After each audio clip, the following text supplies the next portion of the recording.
The year is 793 AD. On a secluded island off the coast of northern England, the tranquil rhythms of monastic life at Lindisfarne Monastery unfold. Monks chant their prayers, unaware that the world as they know it is about to be shattered. From the mist-shrouded seas, fierce warriors will emerge, men of legend, driven by ambition and bloodlust, marking the beginning of an age of conquest that will reshape the very fabric of Europe. This is the story of the Viking Age, a time when the might of the Norsemen carved paths of fear, glory, and transformation across kingdoms. A tale of gods, sagas, and brutal raids that would echo through history. The horizon erupts with dragon-headed ships. Warriors pour onto the beach like wolves unleashed from hell itself. They carry axes that sing through the air, swords that drink deeply of blood, and shields painted with symbols that would haunt Christian nightmares for centuries to come. In a single morning, these raiders don't just steal gold and silver. They steal something far more precious: the illusion that anywhere in Europe is truly safe. This is the moment that changes everything. The moment when the Viking Age explodes into history like lightning splitting an ancient oak. But here's what almost nobody understands about that legendary raid on Lindisfarne. It wasn't the beginning of the Viking story. It was the eruption of forces that had been building for generations in the frozen fjords and windswept islands of Scandinavia. The real story starts decades earlier, in places most people can't even pronounce, with changes so subtle that even the Vikings themselves didn't realize they were about to reshape the entire medieval world. See, everyone thinks they know the Vikings. Horned helmets which they never actually wore. Mindless berserkers which completely misses their genius for strategy. Savage barbarians, which ignores the fact that they created some of the most sophisticated trade networks, political systems, and artistic achievements in medieval history. The truth is so much more fascinating than the myths. Over the next hour, we're going to trace the complete arc of Viking civilization, from its mysterious origins in the mists of Scandinavia to its transformation into the medieval kingdoms that would dominate northern Europe. We'll see how a collection of tribal societies scattered across some of the harshest terrain on Earth evolved into explorers who reached North America 5 centuries before Columbus, traders who established routes from Greenland to Constantinople, and warriors whose descendants would sit on thrones from Dublin to Kiev. This isn't just the story of raids and battles, though we'll definitely cover those. This is the story of one of history's most remarkable transformations. How the Vikings evolved from tribal farmers scratching out a living in the far north into the architects of a medieval world system that connected 4 continents. And I've spent months researching primary sources, archaeological evidence, and the latest scholarship to bring you details that most documentaries completely miss. We're talking runic inscriptions that rewrite what we thought we knew about Viking society, recent archaeological discoveries that reveal the true sophistication of their technology, and DNA evidence that's forcing historians to completely reconsider who the Vikings actually were. But before we dive into dragon ships and legendary warriors, we need to understand something crucial. The Vikings didn't emerge from nowhere. They were the product of specific geographic, climatic, and cultural pressures that had been building in Scandinavia for centuries. The raid on Lindisfarne was just the moment when those pressures finally exploded outward into the wider world. So let's go back to the beginning, not to 793, but to the centuries before, when the foundations of Viking civilization were being laid in a landscape that would forge some of the most formidable people in human history. Picture Scandinavia in the 6th and 7th centuries. This is a land of impossible contrasts. Summer days when the sun never sets, winter nights that stretch for months, fjords that cut like sword wounds through mountains older than complex life itself, forests so dense and dark that they spawned legends of gods and monsters that still echo in our culture today. The people living in this harsh paradise weren't yet called Vikings. That term wouldn't emerge for another 2 centuries. Instead, they were known by tribal names that have mostly vanished from history. The Geats of southern Sweden, the saver who would give Sweden its name, the Danes who were already beginning to dominate the southern regions, and dozens of smaller groups scattered across Norway's impossible coastline. But these weren't primitive peoples struggling for survival. Archaeological evidence reveals sophisticated societies with complex social hierarchies, advanced metalworking techniques, and artistic traditions that produced some of the most beautiful objects of the early medieval period. At Vendel in Sweden, excavations have uncovered warrior graves filled with weapons and armor so exquisite that they rival anything produced in the supposedly more civilized courts of Francia or Byzantium. The key to understanding early Scandinavian society lies in recognizing how geography shaped culture. In most of Europe, agriculture formed the foundation of civilization. Large, stable populations settled in fertile river valleys and built their societies around farming. But Scandinavia was different. The growing season was short, the soil often poor, and much of the best agricultural land was scattered across islands and coastal regions separated by mountains, forests, and most importantly, water. Water became the highway system of early Scandinavia. While other Europeans struggled to move goods and people overland through dense forests and across rivers, the Scandinavians developed boat-building technologies that turned every fjord, lake, and coastal inlet into a potential trade route. They didn't just adapt to their watery environment.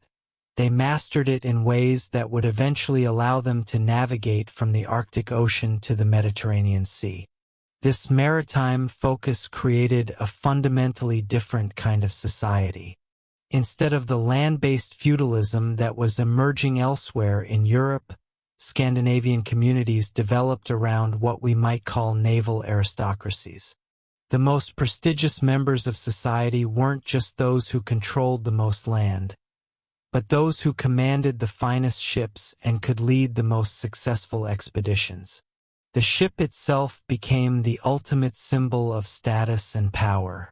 When a Scandinavian chieftain died, he might be buried in his vessel, surrounded by weapons, jewelry, and sometimes even sacrificed servants.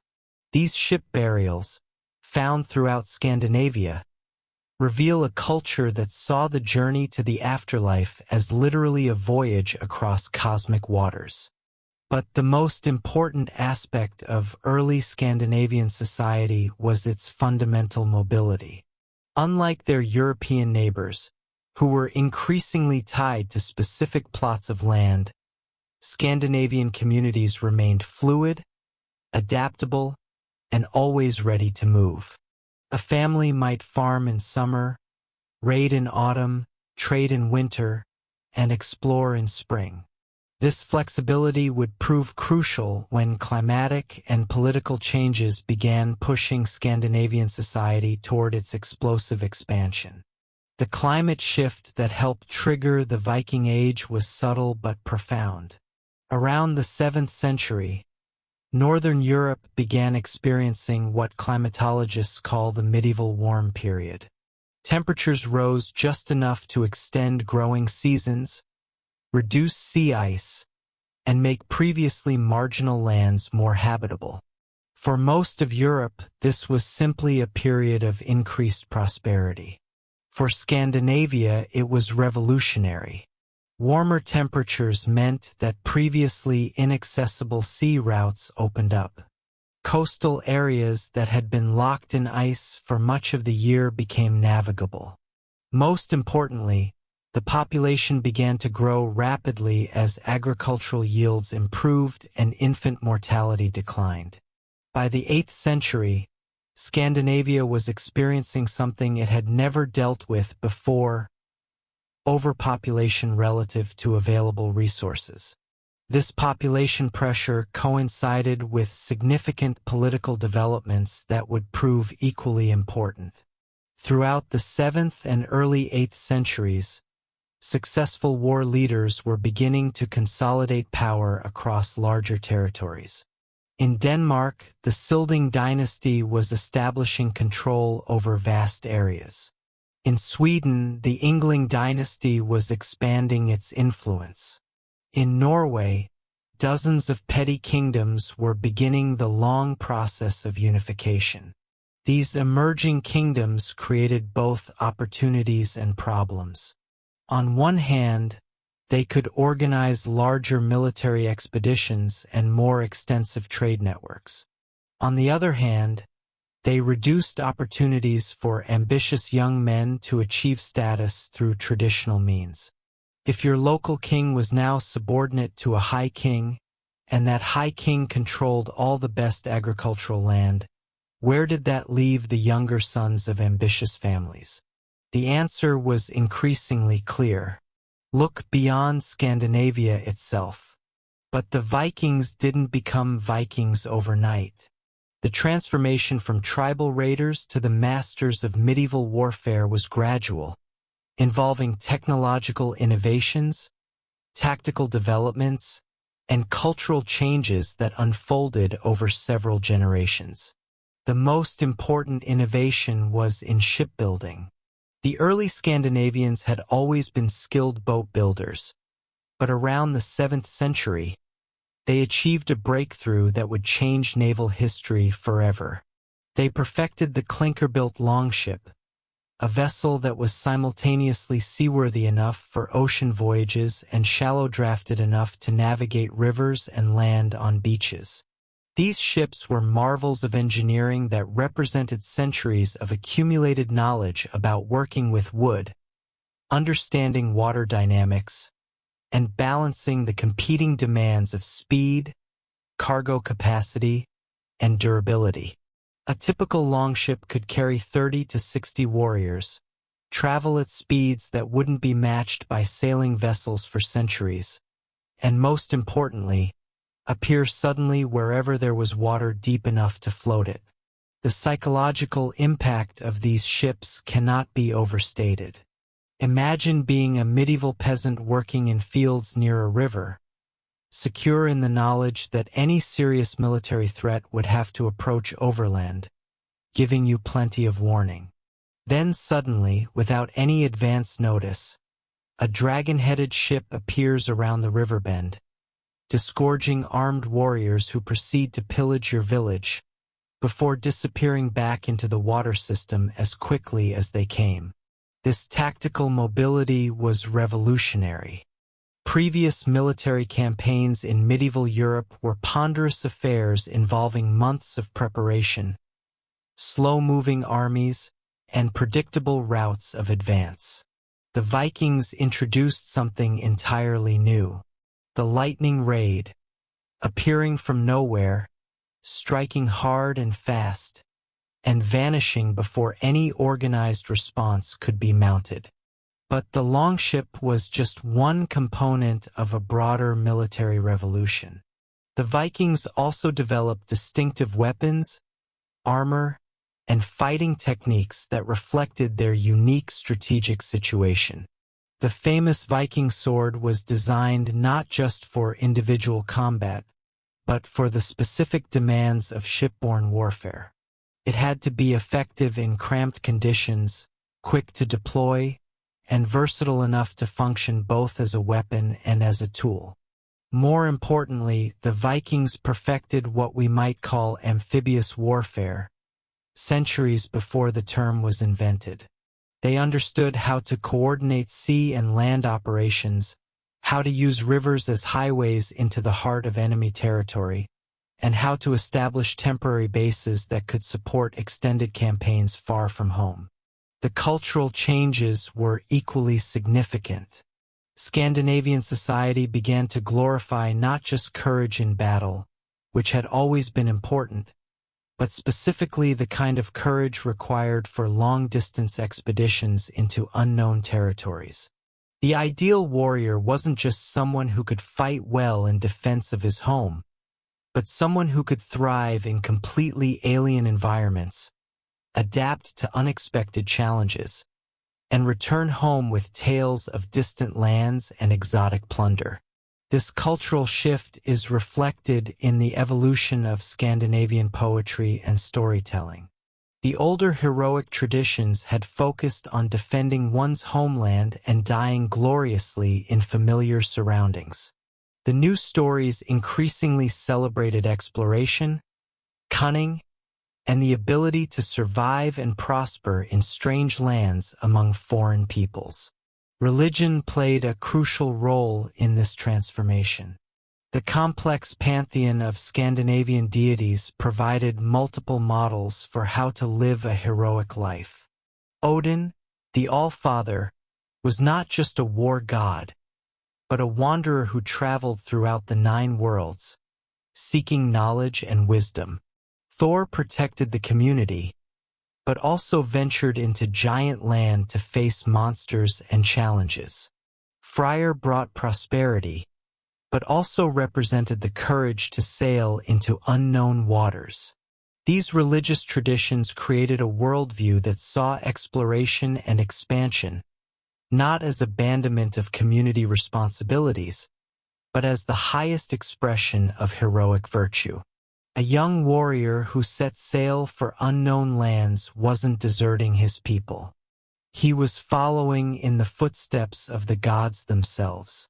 The combination of population pressure, technological innovation, political consolidation, and cultural transformation created what historians call the Viking explosion. But this explosion needed a catalyst, a specific event or opportunity that would channel all these building pressures into actual expansion. That catalyst came from an unexpected source, the political chaos that was consuming the rest of medieval Europe. By the late 8th century, the continent was fragmenting along multiple fault lines. The Carolingian Empire, despite its impressive territorial extent, was struggling to maintain effective control over its far-flung territories. The Islamic expansion had disrupted traditional Mediterranean trade routes. The Byzantine Empire was focused on conflicts in the east. Most importantly for the Vikings, the coastal regions of Western Europe were increasingly prosperous, but decreasingly well defended. The Christian monasteries that dotted the coasts of Britain and Ireland represented particularly tempting targets. They were wealthy, having accumulated centuries of donations from pious believers. They were poorly defended, as monks had no military training and relied on their sacred status for protection. They were often located on islands or coastal promontories that were perfect for ship-based attacks. But the monasteries weren't just easy targets, they were symbolic ones. By attacking the most sacred sites of Christian civilization, the Vikings weren't just seeking plunder. They were making a statement about their own power and the weakness of their enemies' gods. The psychological warfare was as important as the physical destruction. Each successful raid demonstrated that the Christian god could not protect his most devoted servants, while the Viking gods clearly favored their warriors with victory after victory. This had profound effects on both Viking confidence and Christian morale throughout the early years of the Viking Age. The raid on Lindisfarne wasn't just a military victory. It was a proof of concept that would reshape the strategic thinking of ambitious Scandinavians for generations. Word of the attack spread through the fjords and valleys of the north like wildfire. Here was evidence that the wealthy Christian lands to the south weren't just vulnerable, They were practically defenseless against the new style of warfare that Scandinavian innovation had made possible. But understanding why Lindisfarne became such a turning point requires us to examine what was happening inside Scandinavian society in the decades leading up to 793. The transformation wasn't just about better ships or sharper swords. It was about the emergence of a completely new social class, the professional adventurer warrior who would become the archetypal Viking. In traditional Scandinavian society, warfare had been largely defensive and seasonal. Farmers would take up arms to protect their communities during the summer months, then return to their fields and workshops. But the population pressures and political changes of the 8th century created something unprecedented. Groups of young men who had no access to productive land and no role in the increasingly centralized political structures that were emerging across the north. These displaced warriors faced a choice that would define the next 3 centuries of European history. They could accept reduced status in their home communities, competing for scraps of inheritance and minor positions in royal courts. Or they could seek their fortunes in the wider world, using their skills and the revolutionary new longship technology to carve out wealth and glory from foreign lands. The decision wasn't difficult. By the late 8th century, warrior bands were forming throughout Scandinavia with the explicit purpose of conducting overseas expeditions. These weren't desperate refugees or mindless raiders. They were highly organized military entrepreneurs who understood that the changing political landscape of Europe had created unprecedented opportunities for those bold enough to seize them. The composition of these early Viking bands reveals the sophistication of their enterprise. Archaeological evidence from weapon hoards and grave goods shows that Viking expeditions included not just warriors but craftsmen who could repair weapons and ships, traders who understood foreign markets and currencies, navigators who could find their way across open ocean, and even specialists in siege warfare who could reduce fortified positions. More importantly, these bands operated according to carefully developed codes of conduct that balanced individual ambition with collective success. The famous Viking institution of blood brotherhood wasn't just ceremonial bonding. It was a practical system for ensuring loyalty and cooperation among men who might be thousands of miles from any familiar authority structure. The early raids also reveal something crucial about Viking strategic thinking that contradicts the popular image of mindless berserkers. The targets weren't chosen randomly or out of religious hatred. They were selected according to sophisticated intelligence gathering that evaluated wealth, defenses, political situation, and escape routes. The Vikings were conducting what we would recognize today as detailed reconnaissance missions, often years in advance of actual attacks. Lindisfarne was chosen not because it was the holiest site in northern England, but because it offered the perfect combination of accessible wealth, minimal defenses, and symbolic value. The monastery sat on an island that could only be reached on foot at low tide, making it seem secure to its inhabitants while actually creating the perfect trap for anyone caught there when Viking ships appeared on the horizon. The attack itself was executed with clinical precision. The raiders arrived at dawn when the monks would be gathered for morning prayers and unable to scatter. They secured the island's only escape route, systematically looted the monastery's treasures, and were back at sea before any mainland response could be organized. The entire operation probably lasted less than 6 hours, but the psychological impact would last for centuries. Chronicles from across Christian Europe describe the terror that the Lindisfarne raid inspired, not just because of the violence, though that was certainly shocking, but because of what the attack represented. The emergence of a new kind of enemy that could appear anywhere, anytime, without warning. The success at Lindisfarne triggered what can only be described as a gold rush mentality throughout Scandinavia. Young warriors who had heard tales of the easy plunder and swift victory began organizing their own expeditions. The technology and tactics that had made Lindisfarne possible were rapidly disseminated throughout the warrior communities of the north. Within a decade of the first raid, Viking attacks were being reported from Ireland to the Frankish coast. But these weren't random acts of violence. They were part of a systematic exploration of European weakness that would eventually evolve into permanent conquest and settlement. The Irish chronicles provide some of the most detailed accounts of these early raids, partly because Ireland's fragmented political situation made it an ideal testing ground for Viking tactics.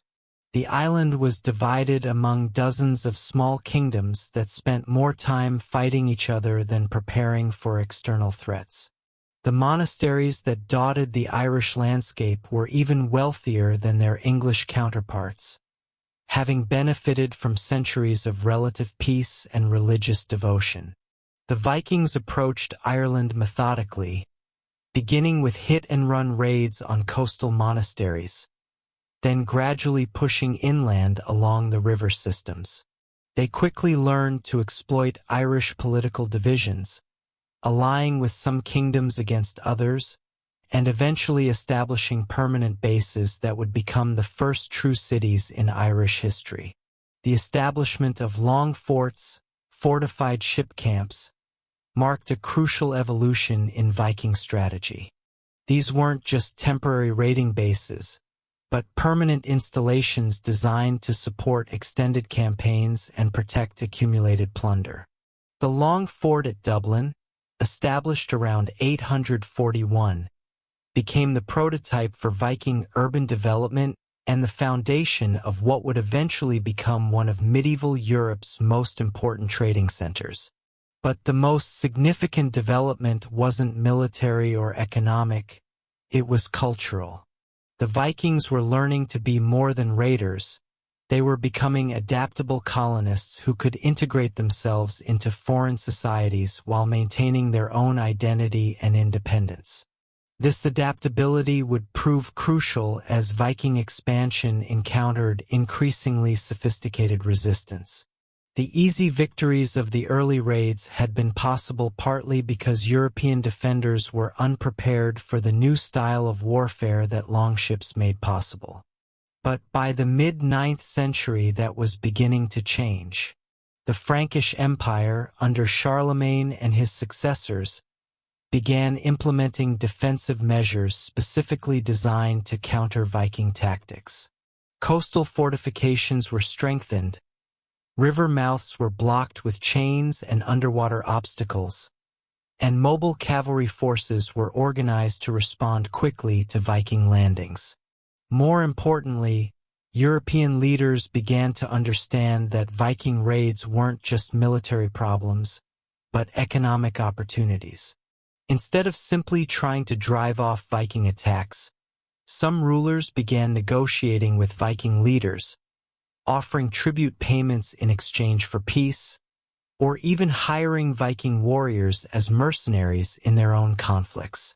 This shift from pure raiding to a more complex relationship with European powers marked the beginning of the Viking Age proper. The raiders who had emerged from Scandinavia as simple predators were evolving into something far more sophisticated, a new factor in European politics that could no longer be ignored or simply repelled. The transformation is most clearly visible in the career of leaders like Ragnar Lodbrok, whose historical existence remains debated among scholars, but whose legendary exploits capture the essence of this evolutionary moment. Whether or not Ragnar was a real person, the stories told about him reflect the emergence of Viking leaders who thought in terms of kingdoms rather than just raiding expeditions, who understood diplomacy as well as warfare, and who could envision permanent conquest rather than temporary plunder. The great heathen army that invaded England in 865 represented the culmination of this evolution. This wasn't a raiding force, but a conquest army designed to seize and hold territory permanently. Led by figures who claimed descent from legendary heroes, equipped with siege engines and supported by supply chains that stretched back to Scandinavia, the great army demonstrated that the Vikings had learned to wage war on a completely different scale. The invasion of England also revealed how Viking society itself was changing. The warriors who crossed the North Sea in 865 weren't just seeking portable wealth that could be carried back to Scandinavia. They were looking for land to settle, kingdoms to rule, and opportunities to establish permanent dynasties in foreign territories. This shift from raiding to conquest reflected deeper changes in Scandinavian society. The population pressures that had initially driven young warriors overseas were now being resolved not by temporary expeditions but by permanent emigration. Entire families were beginning to follow the warrior bands, bringing with them the skills and traditions necessary to establish lasting settlements. The archaeological evidence from Viking settlements in England, Ireland, and the Scottish Islands reveals communities that were simultaneously Scandinavian and local, maintaining traditional crafts and customs while adapting to new environments and integrating with existing populations. These weren't military occupations but genuine colonies that would eventually evolve into integral parts of medieval European civilization. But perhaps the most remarkable aspect of this transformation was its speed. In less than a century, the Vikings had evolved from tribal raiders into the founders of kingdoms that would shape European development for centuries to come. The same longships that had carried the first raiders to Lindisfarne were now transporting settlers to Iceland, traders to Constantinople, and explorers toward the edge of the known world. The success of Viking expansion created new pressures and opportunities that would drive the next phase of their remarkable story. As Scandinavian settlements spread across the North Atlantic and down the rivers of Eastern Europe, they encountered challenges that would test every aspect of their adaptability and force them to evolve yet again. The stage was set for the High Viking Age, when Scandinavian influence would reach its greatest extent and the descendants of tribal farmers would find themselves ruling from Dublin to Kiev, from Iceland to the gates of Constantinople itself. The transformation from seasonal raiders to permanent conquerors created a problem that no Viking leader had anticipated. Success itself was becoming the enemy of further success. By the middle of the 9th century, the early raids that had seemed so revolutionary were starting to encounter diminishing returns. European defenders were learning to adapt. Monasteries were building stronger fortifications or moving their treasures inland. Coastal communities were establishing early warning systems. Most importantly, local rulers were beginning to organize coordinated responses that could turn Viking mobility from an advantage into a trap. But the Vikings possessed something that would prove even more valuable than their famous adaptability, an almost supernatural ability to recognize when old strategies were failing and completely reinvent themselves before anyone else realized the game had changed. The shift began in the rivers, began in the E. While most accounts of Viking expansion focus on dramatic sea battles and coastal raids, the real revolution was happening in places like the Seine, the Thames, and the countless waterways that cut through the heart of medieval Europe, like arteries carrying Viking influence into regions that had never seen a longship. River warfare required completely different skills than coastal raiding. You couldn't rely on surprise and quick escape when you were hundreds of miles inland, surrounded by potentially hostile territory. Instead, you needed to understand local politics, establish supply lines, and most crucially, learn when to fight and when to negotiate. The Vikings who pushed up the French rivers in the 840s and 850s weren't just looking for monasteries to plunder. They were conducting what amounted to military reconnaissance of the entire Carolingian Empire, testing its defenses, mapping its weaknesses, and identifying opportunities for something far more ambitious than simple raiding. What they discovered changed everything. The empire that had once seemed so formidable under Charlemagne was fracturing along political fault lines that created opportunities no Viking strategist could have imagined. Sons were fighting fathers for control of territories. Nobles were switching sides based on short-term advantages.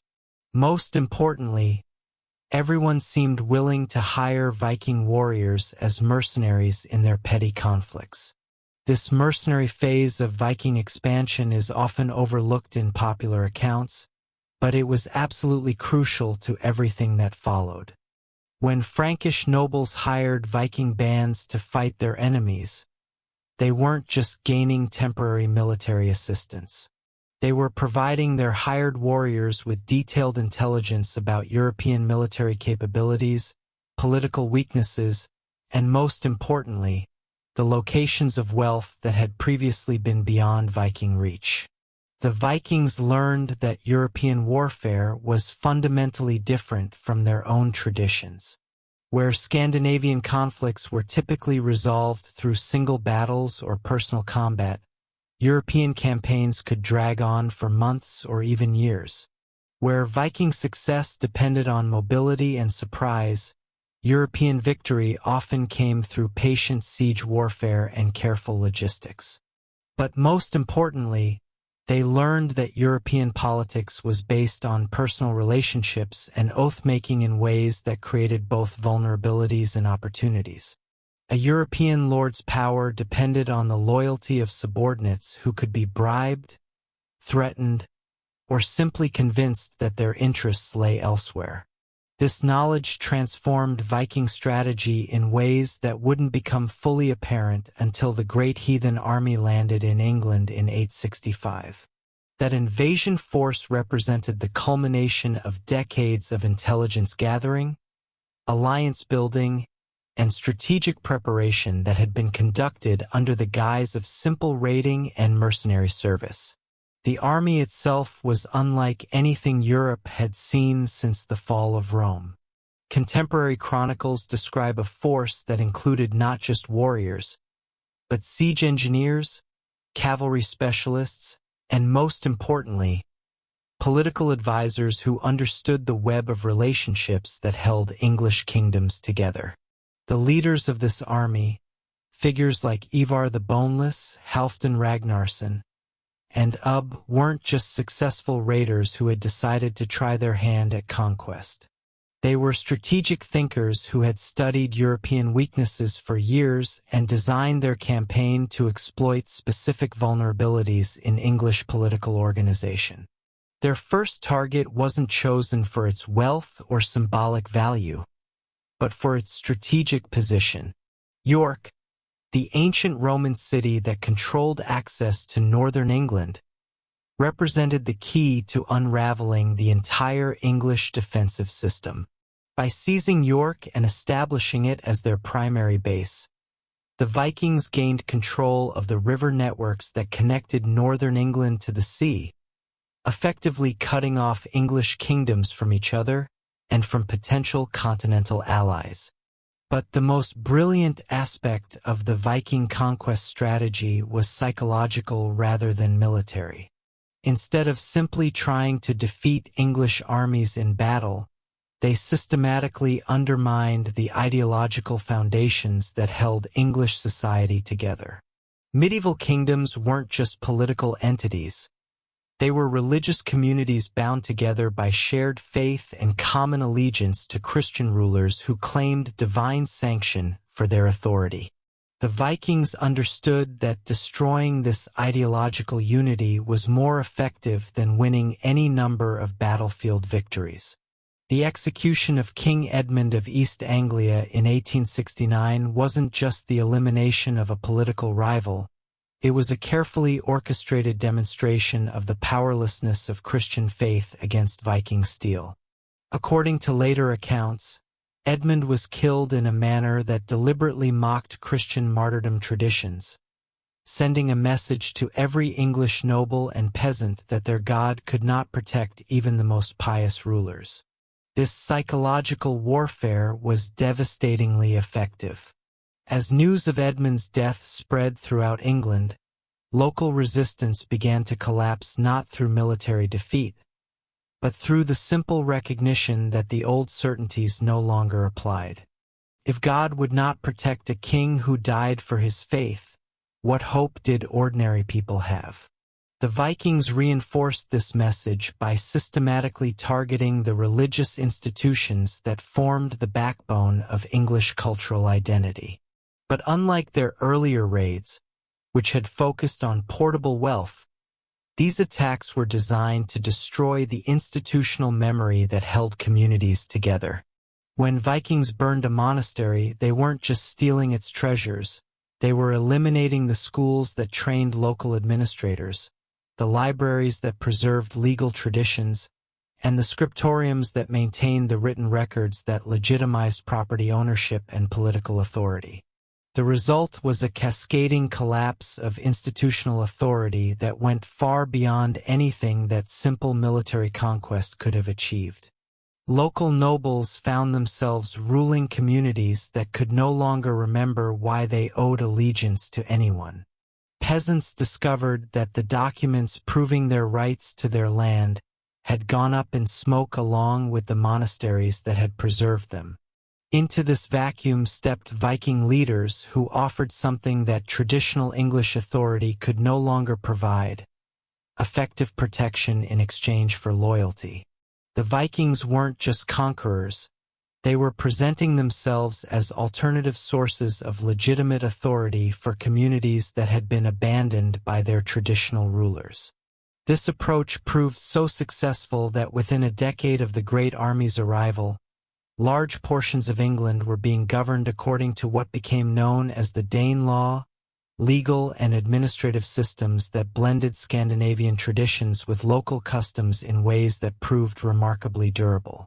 The establishment of the Danelaw represented something unprecedented in European history: the creation of hybrid political systems that were simultaneously foreign and familiar, revolutionary and traditional. Viking jarls ruled English territories using legal codes that incorporated both Scandinavian concepts of personal honor and English traditions of community responsibility. More importantly, these hybrid systems proved more effective at maintaining order and prosperity than the purely English alternatives they replaced. Archaeological evidence from Danelaw territories shows increased trade, improved agricultural techniques and urban development that surpassed anything seen in purely English regions during the same period. The success of the Danelaw had profound implications that extended far beyond England itself. Viking leaders throughout Scandinavia began to recognize that permanent conquest and settlement could be more profitable than traditional raiding, while European rulers started to understand that Viking expansion represented not just military threat but political opportunity. The result was a fundamental shift in the nature of Viking activity throughout the late 9th and early 10th centuries. Where earlier generations had focused on hit-and-run raids designed to accumulate portable wealth, their successors increasingly pursued territorial conquest aimed at establishing permanent domains that could be passed down to their children. This evolution from raiders to rulers created new challenges that tested every aspect of Viking adaptability. Governing settled populations required different skills than leading warrior bands. Maintaining political legitimacy demanded understanding of local customs and traditions. Most importantly, successful rule meant balancing the expectations of Scandinavian followers with the needs of indigenous subjects. The solutions Viking leaders developed to these challenges would reshape medieval Europe in ways that extended far beyond the territories they directly controlled. Their innovations in urban planning, legal systems and administrative organization provided models that would be copied and adapted throughout the continent. But perhaps the most significant impact was cultural.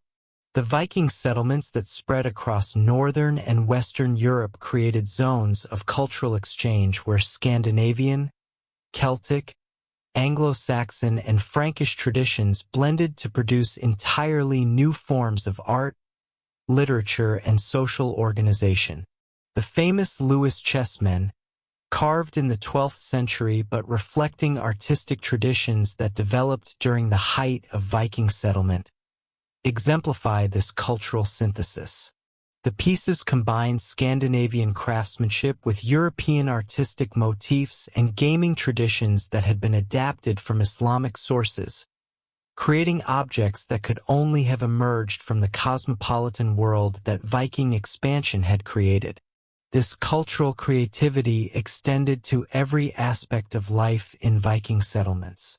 Archaeological excavations at York, Dublin, and other Viking cities reveal communities where traditional Scandinavian crafts were being adapted to local materials and markets, where foreign merchants were integrating into Viking trading networks, and where new forms of artistic expression were emerging from the collision of different cultural traditions. The urban centers that developed in Viking territories weren't just larger versions of traditional Scandinavian settlements. They were something entirely new, multicultural commercial hubs that connected previously isolated regions into integrated economic networks spanning continents. Dublin, established as a Viking long fort in 841, had evolved by the early 10th century into one of Europe's most important slave markets, a center for amber and fur trading that connected the Baltic to the Mediterranean, and a manufacturing hub where craftsmen produced goods for markets from Iceland to Constantinople. The transformation of Dublin from a seasonal raiding base to a permanent commercial center illustrates the broader evolution of Viking society during this crucial period. The warriors who had originally established the long fort were gradually being replaced by merchants, craftsmen, and administrators whose success depended on maintaining peaceful relationships with both local populations and distant trading partners. This shift from military to commercial priorities required fundamental changes in Viking social organization and cultural values. The warrior ethos that had driven the initial expansion had to be balanced against the practical requirements of urban governance and long-distance trade. The result was the emergence of a new type of Viking leader, the merchant prince who combined traditional martial skills with sophisticated understanding of international commerce and diplomacy. Figures like Olaf Guthrason of Dublin and Eric Bloodaxe of York represented this evolution, ruling territories that functioned as simultaneously as military strongholds and commercial empires. But the most remarkable aspect of this transformation was its speed and scope. Within a single generation, Viking communities had evolved from seasonal raiding bases into permanent settlements that were reshaping the economic and political landscape of medieval Europe. The success of these settlements created a feedback loop that accelerated Viking expansion even further. As news of profitable conquests and successful colonies spread back to Scandinavia, more warriors and settlers were attracted to overseas opportunities, while the wealth flowing back from established settlements funded ever more ambitious expeditions.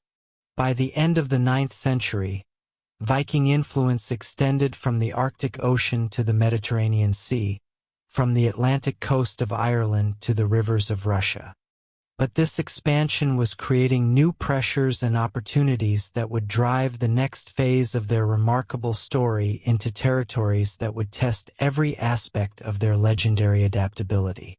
The stage was set for the most ambitious phase of Viking expansion, the movement into the vast river systems of Eastern Europe, and the establishment of trade routes that would connect Scandinavia to the Byzantine Empire and the Islamic world, creating commercial networks that spanned 3 continents and forever changed the medieval global economy.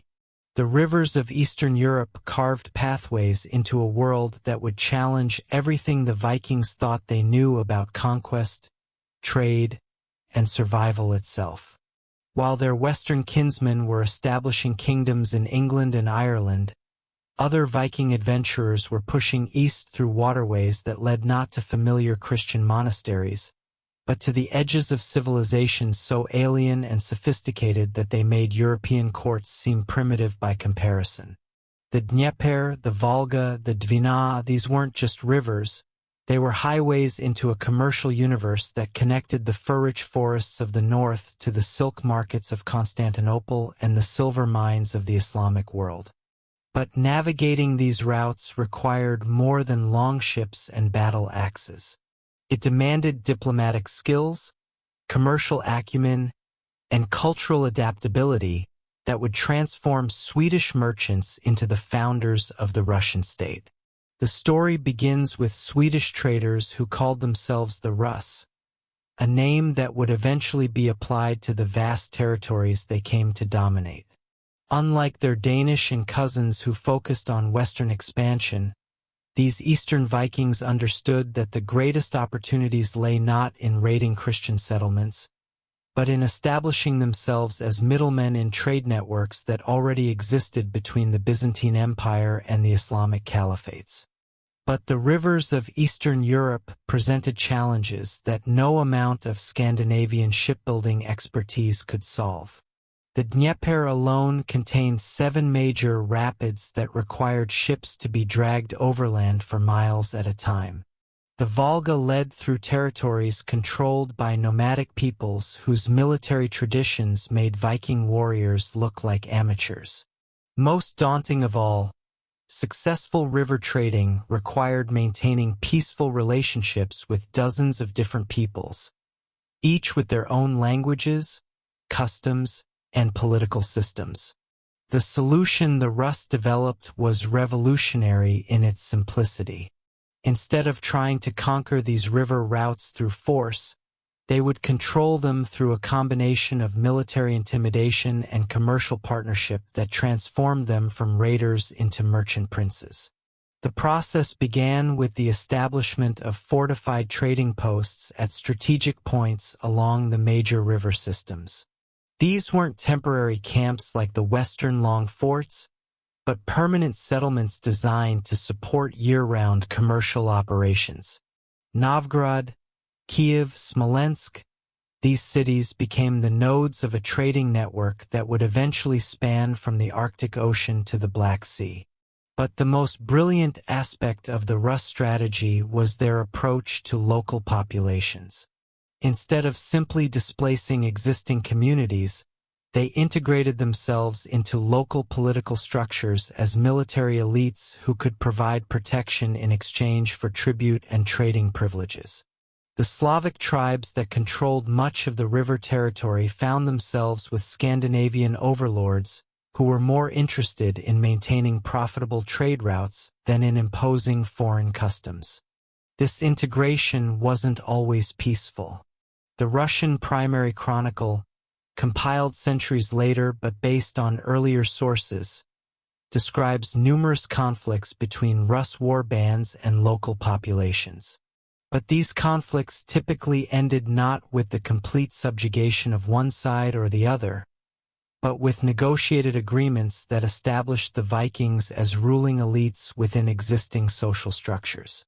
The result was something unprecedented in Viking expansion, the creation of genuinely multi-ethnic states where Scandinavian military leadership, combined with Slavic agricultural expertise and nomadic trading connections, to produce political entities that were more sophisticated and durable than anything the Vikings had established elsewhere.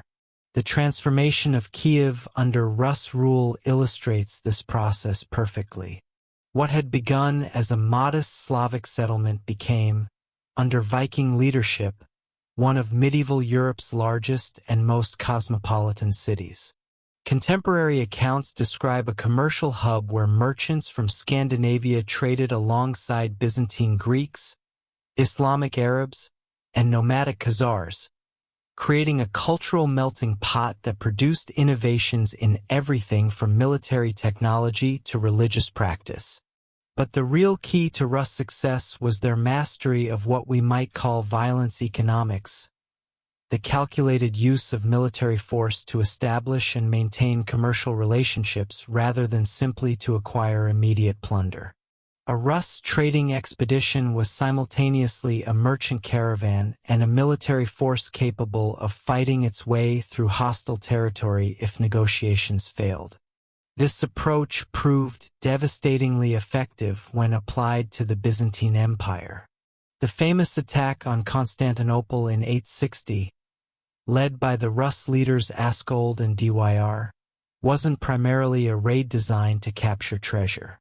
It was a demonstration of military capability designed to force the Byzantines to negotiate favorable trading terms. The psychological impact of Viking longships appearing in the Bosphorus, the first foreign fleet to threaten Constantinople in centuries, convinced Byzantine Emperor Michael III that it was cheaper to buy off these northern barbarians than to fight them. The resulting treaty established the Rus as privileged trading partners with access to Byzantine markets that had been closed to most foreign merchants. More importantly, the treaty gave Rus merchants access to the vast commercial networks that connected Byzantium to the Islamic world, opening up trading opportunities that would make the Eastern Vikings far wealthier than their Western kinsmen who were still focused on raiding and territorial conquest. The Islamic connection proved particularly profitable. The Islamic world's insatiable demand for northern furs, amber and slaves created a commercial pipeline that brought Middle Eastern silver flowing north through the Russian river systems in quantities that dwarfed anything available through Western European trade. Archaeological evidence from Scandinavian hoards reveals the extent of this Eastern commerce.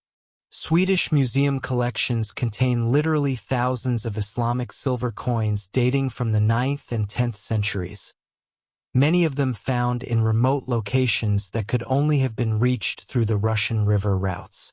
These coins represent just the fraction of the total silver flow that was buried and never recovered. The actual volume of trade was probably 10 times larger. But the Eastern trade routes demanded more than just commercial skills. They required understanding of Islamic law, Byzantine diplomacy, and the complex tribal politics of the steppes. The Rus who succeeded in this environment had to become cultural chameleons, adapting their behavior and appearance to meet the expectations of radically different societies. Contemporary Islamic accounts describe Rus merchants who had learned to speak Arabic, dress in local fashions, and conduct business according to Islamic commercial practices.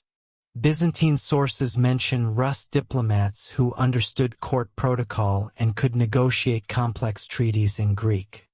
Most remarkably, some Rus leaders seem to have converted to Christianity or Islam when it served their commercial interests, while maintaining their traditional beliefs in private.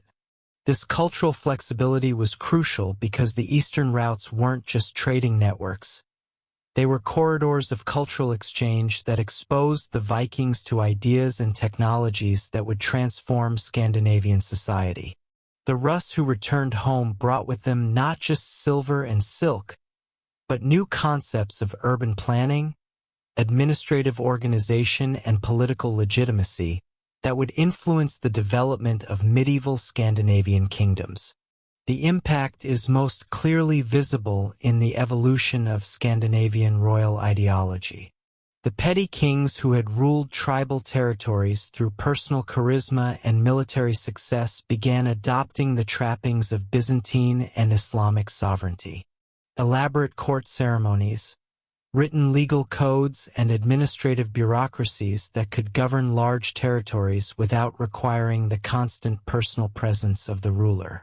More importantly, the Eastern Vikings learned to think in terms of territorial states rather than personal followings. The Rus principalities that emerged in the 10th century weren't just larger versions of traditional Scandinavian chieftaincies. They were fundamentally different political entities based on control of territory and trade routes rather than personal loyalty relationships. This evolution is personified in the career of Vladimir I of Kiev, who ruled from 980 to 1015 and transformed the Rus state from a loose confederation of trading posts into a centralized monarchy that rivaled the Byzantine Empire in territorial extent and administrative sophistication. Vladimir's conversion to Christianity in 988 wasn't just a personal religious decision. It was a calculated political move designed to integrate his realm into the broader Christian commonwealth that dominated medieval Europe. But Vladimir's Christianity was distinctively Eastern in character, oriented toward Constantinople rather than Rome, and incorporating elements of traditional Slavic religiosity that would eventually evolve into the distinctive Orthodox culture of medieval Russia. This religious synthesis reflected the broader cultural fusion that characterized the Rus state, where Scandinavian political traditions combined with Slavic social customs and Byzantine administrative practices to create something entirely new. The success of the Rus experiment had profound implications for Viking expansion throughout Eastern Europe. Other Scandinavian groups began establishing their own river-based principalities, creating a network of Viking-ruled states that stretched from the Baltic to the Black Sea. These Eastern Vikings developed their own distinctive culture that maintained connections to Scandinavia while adapting to local conditions in ways that their Western cousins had never achieved. The archaeological evidence from these eastern settlements reveals communities that were simultaneously Scandinavian and Slavic, maintaining traditional crafts and burial customs while adopting local agricultural techniques and architectural styles.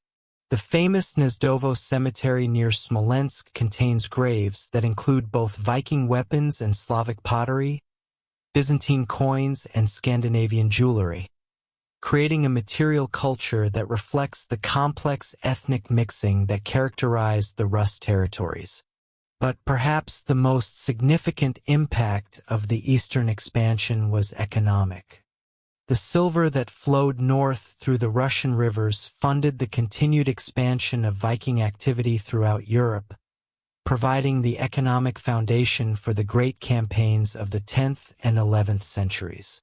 The wealth accumulated through Eastern trade allowed Viking leaders to maintain larger military forces, build more ships, and support more ambitious expeditions than would have been possible through Western raiding alone. This economic foundation also enabled the Vikings to weather the increasing resistance they encountered in Western Europe, as their targets learned to defend themselves more effectively. When English kings began building fortified towns and organizing professional armies specifically designed to counter Viking tactics, the Eastern Vikings could continue their expansion because they had access to alternative sources of wealth and power. The Eastern expansion also provided a crucial demographic outlet that helped prevent the internal conflicts that might otherwise have developed as Scandinavian populations continued to grow. Young warriors who might have competed for limited opportunities at home could instead seek their fortunes in the vast territories opening up along the Russian rivers. This demographic pressure valve was particularly important because it allowed Scandinavian society to maintain its traditional warrior culture, while avoiding the internal violence that had characterized earlier periods of population pressure. Instead of fighting each other for scarce resources, ambitious young Vikings could channel their energies into overseas expansion that benefited their home communities as well as themselves. The result was a period of unprecedented prosperity and cultural achievement in Scandinavia itself. The silver flowing back from the east funded monumental building projects, sophisticated artistic production, and the development of urban centers that rivaled anything in medieval Europe. The great trading towns of Birka, Hedeby, and Koppang became cosmopolitan centers where merchants from across the known world gathered to exchange goods and ideas.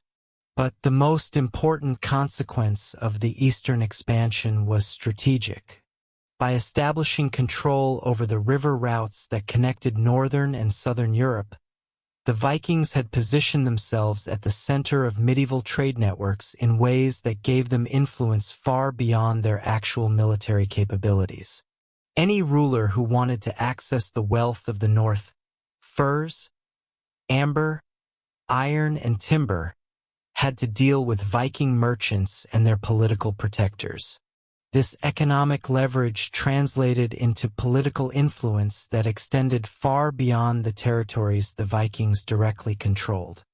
Byzantine emperors hired Viking mercenaries for their most important military campaigns. Islamic rulers competed for Viking trading partnerships. Western European kings negotiated marriage alliances with Viking dynasties not just to end conflicts, but to gain access to the commercial networks that Viking expansion had created. The transformation was complete. In less than 2 centuries, the Vikings had evolved from tribal raiders into the architects of a medieval world system that connected 4 continents and created the first truly global economy in human history. But this success was creating new pressures and opportunities that would drive the final phase of Viking expansion into territories that would test every aspect of their legendary adaptability. The stage was set for the most audacious chapter of the Viking story, the westward expansion across the North Atlantic that would carry Scandinavian explorers to the edges of the known world and establish settlements in lands that wouldn't be reached by other Europeans for another 500 years. While the Eastern Vikings were building their river empires and transforming the commerce of 3 continents, their Western cousins were preparing to attempt something that would have seemed impossible to any rational observer: crossing the North Atlantic in open boats to reach lands that existed only in the fevered imagination of poets and storytellers. The westward expansion began not with grand strategic vision, but with the simple pressure of success itself. By the late 9th century, the most accessible territories in Britain and Ireland had been conquered, settled, or fortified to the point where they no longer offered easy opportunities for ambitious young Vikings.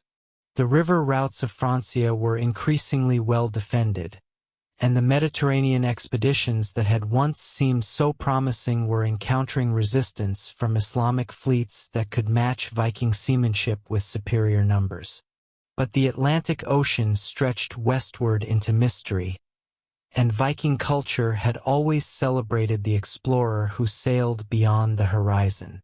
The same restless energy that had driven the first raiders to Lindisfarne now pushed a new generation of adventurers toward waters that no European had ever crossed.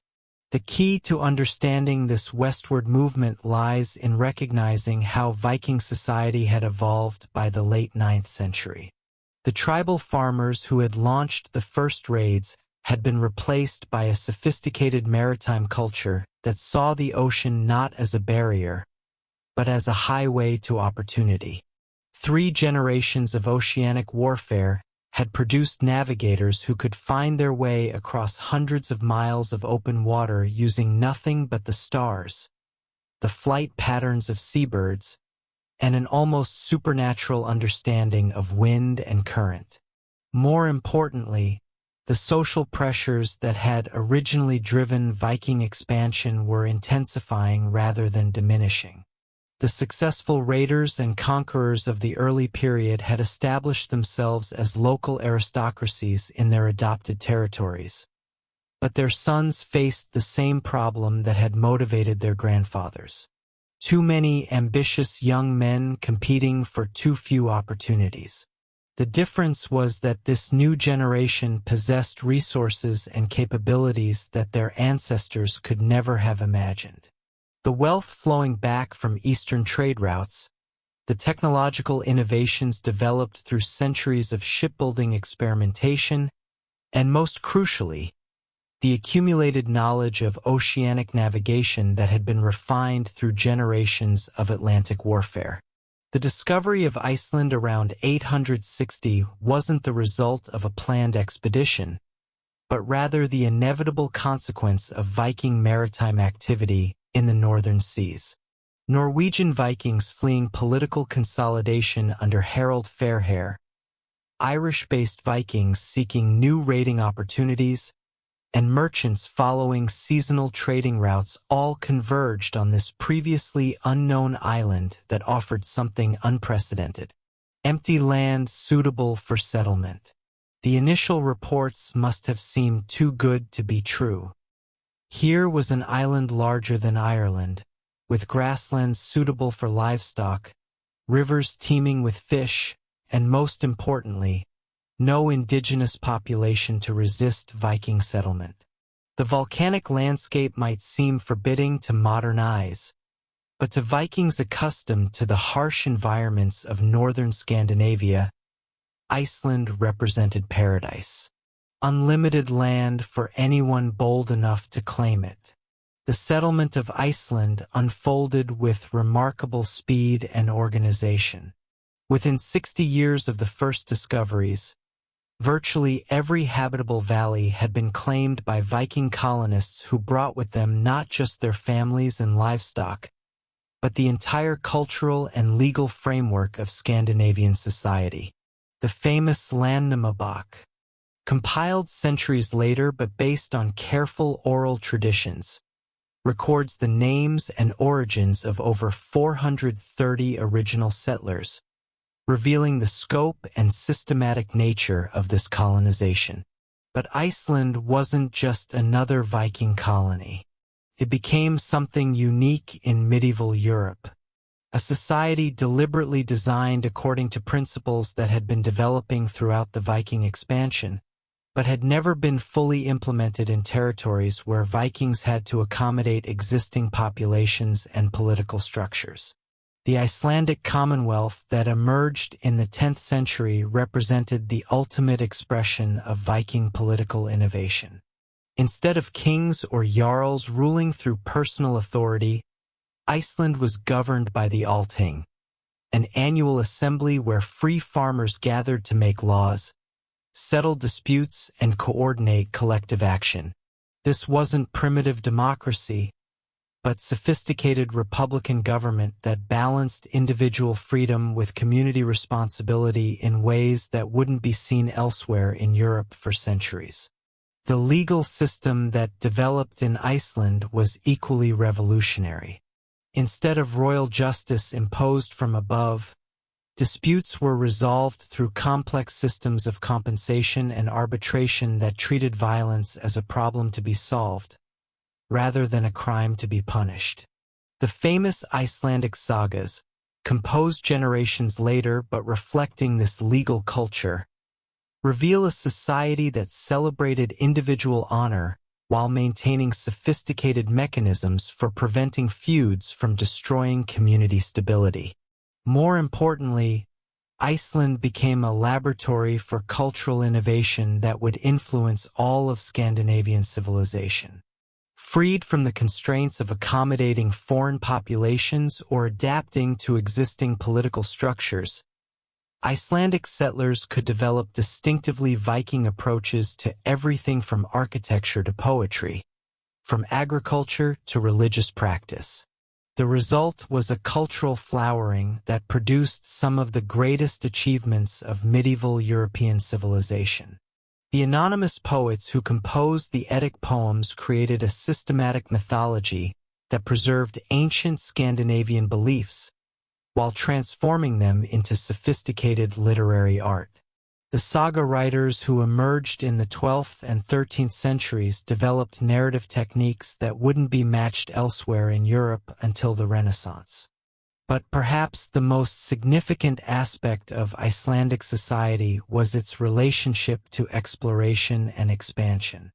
Unlike other medieval communities that focused on defending fixed territories, Iceland maintained the Viking tradition of seeing the ocean as a pathway to opportunity. Icelandic farmers who had established successful homesteads continued to launch expeditions westward, driven by the same combination of curiosity, ambition, and demographic pressure that had motivated their ancestors. This westward momentum led inevitably to the discovery of Greenland around 980 by Eric the Red, whose career exemplifies the complex motivations that drove Viking expansion during this period. Eric wasn't a landless younger son seeking his fortune, but an established Icelandic chieftain who had been outlawed for committing murders in local feuds. His expedition to Greenland was simultaneously exile and opportunity, punishment and potential redemption. The name Eric chose for his discovery reveals the sophisticated psychological understanding that characterized Viking expansion strategies. Greenland was partly accurate. The coastal regions where Vikings could establish settlements did have grasslands suitable for livestock, but it was also calculated marketing designed to attract settlers to what was obviously a more challenging environment than Iceland. The Greenland colonies that Eric established around 985 represented the furthest extension of European civilization until the age of Columbus. These weren't temporary outposts, but permanent settlements complete with churches, farms, and the full apparatus of medieval society, transplanted to an environment that tested every aspect of Viking adaptability. The archaeological evidence from these Greenland settlements reveals communities that maintained Scandinavian cultural identity while adapting to environmental challenges that would have defeated less flexible societies. The colonists learned to hunt seals and whales using techniques borrowed from indigenous populations, developed new architectural styles suited to extreme cold, and created economic systems based on trading walrus ivory and polar bear pelts to European markets. But the most remarkable aspect of the Greenland expansion was its role as a launching point for even more audacious exploration.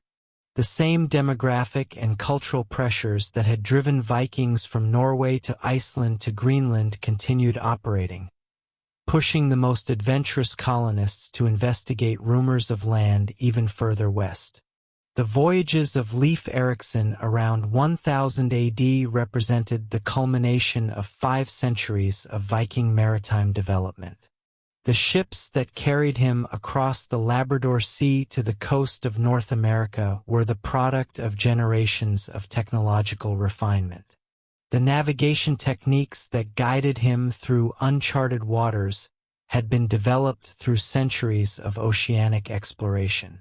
Most importantly, the cultural confidence that made such a voyage conceivable had been built through successful adaptation to increasingly challenging environments.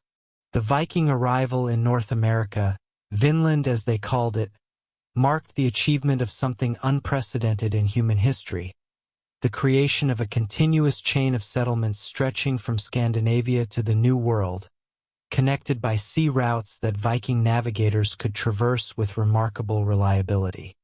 But the North American expeditions also revealed the Viking expansion capabilities. Unlike their previous discoveries, Vinland wasn't empty land waiting for European settlement. It was inhabited by indigenous peoples who possessed their own sophisticated technologies and weren't intimidated by Viking military advantages that had proven so effective against European opponents. The encounters between Vikings and Native Americans, recorded in the Vinland sagas and partially confirmed by archaeological evidence at L'Anse aux Meadows in Newfoundland, marked the first sustained contact between European and American civilizations. These interactions were complex, involving trade, conflict, and cultural exchange that challenged both sides' assumptions about the nature of human society. The indigenous peoples the Vikings encountered weren't the primitive savages that European prejudice would later imagine, but sophisticated societies with their own military traditions, trading networks, and territorial claims. The skirmishes that developed between Viking expeditions and Native American communities weren't simple raids that Vikings could win through superior weapons and tactics, but complex conflicts that required diplomatic skills and cultural understanding that the Vikings had. More fundamentally, the North American environment presented challenges that even Viking adaptability couldn't fully overcome. The distances involved in maintaining supply lines between Greenland and Vinland stretched Viking logistical capabilities to their breaking point. The relatively small population of the Greenland colonies couldn't provide enough settlers to establish permanent communities in the face of indigenous resistance. Most crucially, the economic incentives that had driven previous Viking expansion simply didn't exist in North America. The wealth that had made Eastern expansion profitable, Islamic silver, Byzantine silk, European tribute, had no equivalent in Vinland. The furs and timber that North America could provide were readily available in Scandinavia itself. Without the economic foundation that had sustained previous Viking colonies, the North American settlements couldn't attract the continuous flow of settlers and supplies necessary for permanent establishment. The gradual abandonment of the Vinland colonies around 1020 marked not failure, but the recognition of practical limitations that even Viking determination couldn't overcome. The same rational calculation that had made Viking expansion so successful elsewhere now counseled withdrawal from territories that couldn't be profitably maintained. But the westward expansion had achieved something that would prove more important than any individual colony. It had demonstrated the extraordinary capabilities that Viking maritime culture had developed over 2 centuries of oceanic exploration. The techniques and knowledge that carried Vikings to North America would continue to influence Northern European seafaring for centuries, providing the foundation for later expeditions that would eventually establish permanent European presence in the New World. More immediately, the Western expansion had profound effects on Viking society itself. The successful settlement of Iceland and Greenland created new centers of Scandinavian culture that would preserve traditional values and practices, even as the homeland underwent the political consolidation that was transforming tribal societies into medieval kingdoms. These Atlantic colonies also provided crucial economic and strategic resources that enhanced Scandinavian power in European affairs. Icelandic literary culture produced the historical and mythological works that preserved Viking identity across centuries of political change. Greenlandic hunters provided luxury goods. Walrus ivory, polar bear pelts, narwhals that were prized in European courts, and gave Scandinavian rulers access to diplomatic and commercial opportunities that would otherwise have been unavailable. Most importantly, the westward expansion demonstrated that Viking culture possessed an almost unlimited capacity for adaptation and innovation. The same people who had begun as tribal farmers in the fjords of Norway had successfully established thriving communities in environments ranging from the steppes of Russia to the ice fields of Greenland, from the trading cities of Ireland to the river systems of Eastern Europe. This adaptability would prove crucial as Viking expansion encountered the increasing resistance that marked the beginning of the end of the Viking Age proper. By the early 11th century, the easy targets had been eliminated, the profitable trade routes had been secured, and the available lands had been settled. The very success of Viking expansion had created a new strategic environment where traditional Viking advantages were increasingly neutralized by opponents who had learned to adapt their own tactics and technologies.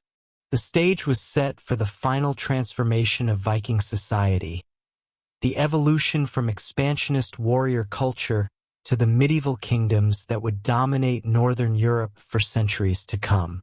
But this transformation would require abandoning many of the characteristics that had made Viking expansion possible, creating tensions and conflicts that would define the last century of the Viking Age. The great age of exploration and conquest was drawing to a close, but its consequences would reshape the medieval world in ways that extended far beyond the territories that Viking ships had reached. The networks of trade and communication that Viking expansion had created would survive the political changes that ended the Viking Age, providing the infrastructure for the commercial and cultural developments that would define the later medieval period. The westward expansion had been the final expression of the restless energy that had driven Viking civilization from its origins in the tribal societies of early Scandinavia. Now that energy would be channeled in new directions as the descendants of Viking warriors and explorers learned to become the kings and merchants of medieval Europe. The transformation that swept through Scandinavia in the early 11th century was as profound as any earthquake.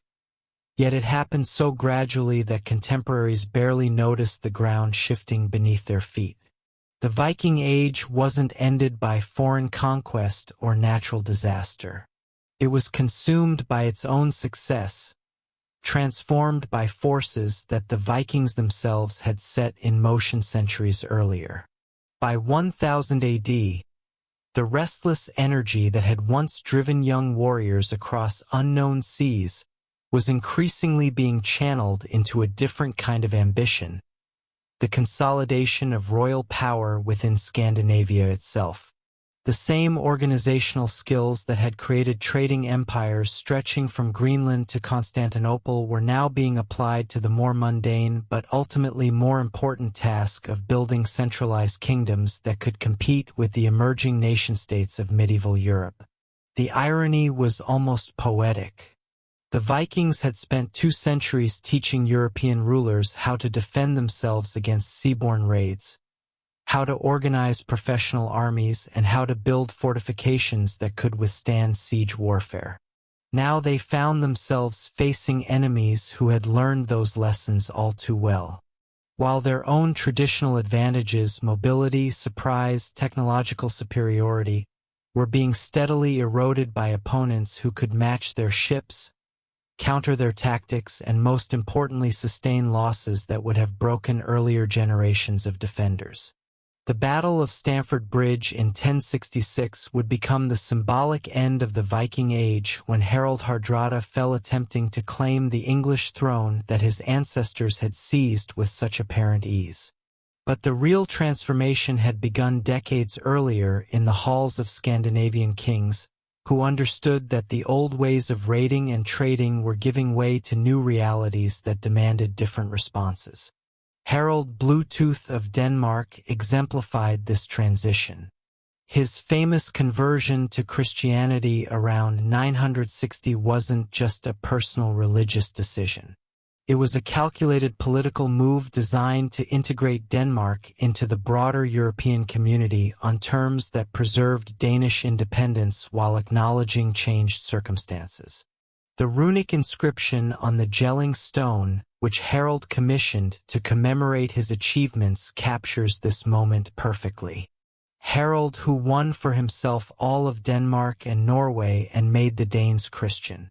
The phrase "won for himself" is crucial. Harald wasn't claiming to have conquered these territories through traditional Viking raids, but to have unified them through the more complex process of political consolidation that required diplomatic skill as much as military prowess. The conversion to Christianity wasn't an abandonment of traditional values, but their adaptation to new strategic requirements. This adaptation process was neither smooth nor uniform across Scandinavia. In Norway, the consolidation efforts of Harald Fairhair and his successors created the very population pressures that had driven the initial Viking expansion as displaced nobles fled overseas rather than accept subordinate positions in the emerging royal hierarchy. In Sweden, the process was complicated by the wealth flowing in from eastern trade routes, which provided alternative sources of power that could challenge royal authority. But perhaps the most significant change was generational. The warriors who had established the great Viking settlements were being replaced by their sons and grandsons, who had grown up not as landless adventurers seeking their fortunes overseas, but as established aristocrats with inherited positions to defend and expand. These second and third generation Viking leaders thought in terms of territorial states rather than mobile war bands, permanent institutions rather than personal relationships. The evolution is most clearly visible in the career of Knut the Great, who ruled England, Denmark, and Norway simultaneously in the early 11th century. Knut was recognizably a Viking leader. He had seized the English throne through military conquest and maintained his power through a combination of Danish supporters and Anglo-Saxon administrators. But his methods of governance were fundamentally different from those of earlier Viking conquerors. Where previous Viking leaders had ruled through personal charisma and the distribution of plunder, Knut established bureaucratic institutions that could function without his constant presence. Where earlier Vikings had maintained their power through the threat of renewed raiding, Knut derived his authority from legal frameworks that integrated Scandinavian and English traditions. Most importantly, where traditional Viking leadership had been essentially military in character, Knut's authority was fundamentally administrative. This shift from military to administrative leadership reflected broader changes in the nature of political power throughout medieval Europe. The feudal systems that were emerging in France and Germany required rulers who could manage complex networks of personal relationships, legal obligations, and territorial rights. The Byzantine Empire that controlled the trade routes demanded diplomatic partners who understood court protocol and commercial law. Even the Islamic powers that had provided so much of the silver that funded Viking expansion expected to deal with stable governments rather than opportunistic raiders. The Vikings who succeeded in this new environment were those who could adapt their traditional skills to meet these changed expectations. The same strategic thinking that had made them master raiders now made them effective diplomats. The organizational abilities that had enabled them to coordinate complex expeditions across thousands of miles now served them in managing territorial administrations. The cultural flexibility that had allowed them to integrate into societies from Dublin to Kiev now helped them navigate the increasingly complex world of medieval international relations. But this adaptation came at a cost that many traditional Vikings found unacceptable. The warrior culture that had celebrated individual achievement and personal freedom was giving way to hierarchical systems that emphasized collective responsibility and institutional loyalty. The egalitarian assemblies that had governed early Viking expeditions were being replaced by royal courts where access to power depended on birth and appointment rather than merit and courage. The resistance to these changes took many forms, from the traditional conservatism of Icelandic society to the violent rebellions that periodically convulsed Norway and Sweden. But perhaps the most significant resistance came from the Viking communities that had established themselves outside Scandinavia, where traditional values could be preserved even as the homeland underwent political transformation. The Varangian Guard that served Byzantine emperors throughout the 11th and 12th centuries represented one form of this resistance. These were Scandinavian warriors who had chosen to maintain their traditional military culture by serving foreign rulers rather than accept subordinate positions in the emerging royal hierarchies of their homelands. Their legendary loyalty to the Byzantine throne wasn't just professional dedication. It was a conscious rejection of the political changes that were transforming Viking society. Similarly, the Scandinavian communities in Russia maintained distinctively Viking characteristics long after their cousins in the West had been absorbed into medieval European civilization. The trade routes that connected the Baltic to the Black Sea continued to be dominated by merchants who combined traditional Viking seamanship with sophisticated commercial practices, creating hybrid cultures that preserved essential elements of the old warrior ethos within new economic frameworks. But the most important form of resistance was cultural, rather than political. The literary traditions that flourished in Iceland during the 12th and 13th centuries represented a systematic attempt to preserve the memory of Viking values and achievements, even as the political structures that had created those achievements were disappearing. The sagas that were composed during this period weren't just entertainment. They were historical documents designed to maintain cultural continuity across generations of political change. The anonymous authors of these works understood that they were witnessing the end of an era. The Heimskringla, attributed to Snorri Sturluson but reflecting broader cultural concerns, begins with the explicit recognition that the age of heroes was ending and that future generations would need written records to understand the achievements of their ancestors. The saga writers weren't just storytellers. They were cultural archivists working to preserve a way of life that was vanishing before their eyes. This literary preservation project was remarkably successful.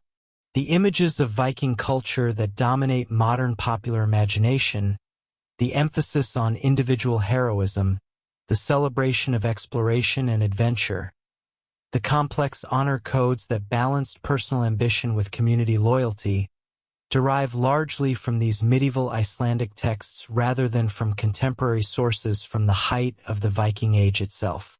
But the saga tradition also reveals the profound ambivalence that many Scandinavians felt about the transformation of their society. The heroes of these stories are typically men who lived according to traditional values in a world that was changing around them, often tragic figures whose adherence to ancient codes brought them into conflict with new realities they couldn't fully understand or accept. The saga of the Volsungs, the saga of Njal, the saga of Egilskalla Grimsson. These aren't simple adventure stories but complex meditations on the tension between individual freedom and social responsibility, between traditional honor and practical necessity, between the heroic ideals of the past and the administrative requirements of the present. The economic foundations of this cultural transformation were as important as the political and military changes. The wealth that had flowed into Scandinavia through 2 centuries of raiding and trading had created new social classes with different interests and priorities than the warrior aristocracies that had dominated earlier Viking society. Merchants who had accumulated fortunes through long-distance trade were more interested in maintaining stable political conditions that protected their investments than in supporting military adventures that might disrupt profitable commercial relationships. Craftsmen who had developed sophisticated techniques for working imported materials wanted predictable supplies of raw materials rather than the irregular windfalls that came from successful raids. Farmers who had improved their agricultural techniques using wealth acquired overseas preferred the security that came from strong royal protection to the independence that had characterized traditional Viking communities. These new social groups provided the foundation for the monarchical systems that emerged throughout Scandinavia during the 11th and 12th centuries. They had economic interests that aligned with royal policies designed to promote trade, maintain order, and establish diplomatic relationships with neighboring powers. Most importantly, they possessed the administrative skills necessary to implement the bureaucratic systems that effective royal government required. The result was a fundamental shift in the relationship between rulers and subjects throughout Scandinavian society, where traditional Viking leaders had been essentially military commanders who derived their authority from successful warfare. The new royal dynasties were territorial sovereigns whose power rested on their ability to provide administrative services and maintain economic prosperity. This transformation is most clearly visible in the evolution of urban centers throughout Scandinavia. The trading posts that had emerged during the height of Viking expansion Birka, Hedeby, Koppang were gradually replaced by new cities that were designed according to medieval European models, rather than traditional Scandinavian patterns. Stockholm, Oslo, Bergen. These weren't just larger versions of earlier Viking settlements, but fundamentally different kinds of communities. They were administrative centers where royal officials collected taxes and enforced royal law, commercial hubs where international merchants conducted business according to standardized procedures, and cultural centers where new forms of art and literature reflected the integration of Scandinavian traditions with broader European developments. The architectural evolution of these cities reveals the broader cultural transformation that was occurring throughout Scandinavian society. The wooden halls that had housed Viking chieftains were being replaced by stone castles built according to continental models. The simple churches that had marked the initial conversion to Christianity were giving way to elaborate cathedrals that demonstrated royal piety and artistic sophistication. Most significantly, the irregular layouts that had characterized earlier settlements were being replaced by planned street systems that reflected new concepts of urban organization and social hierarchy. But perhaps the most important change was linguistic.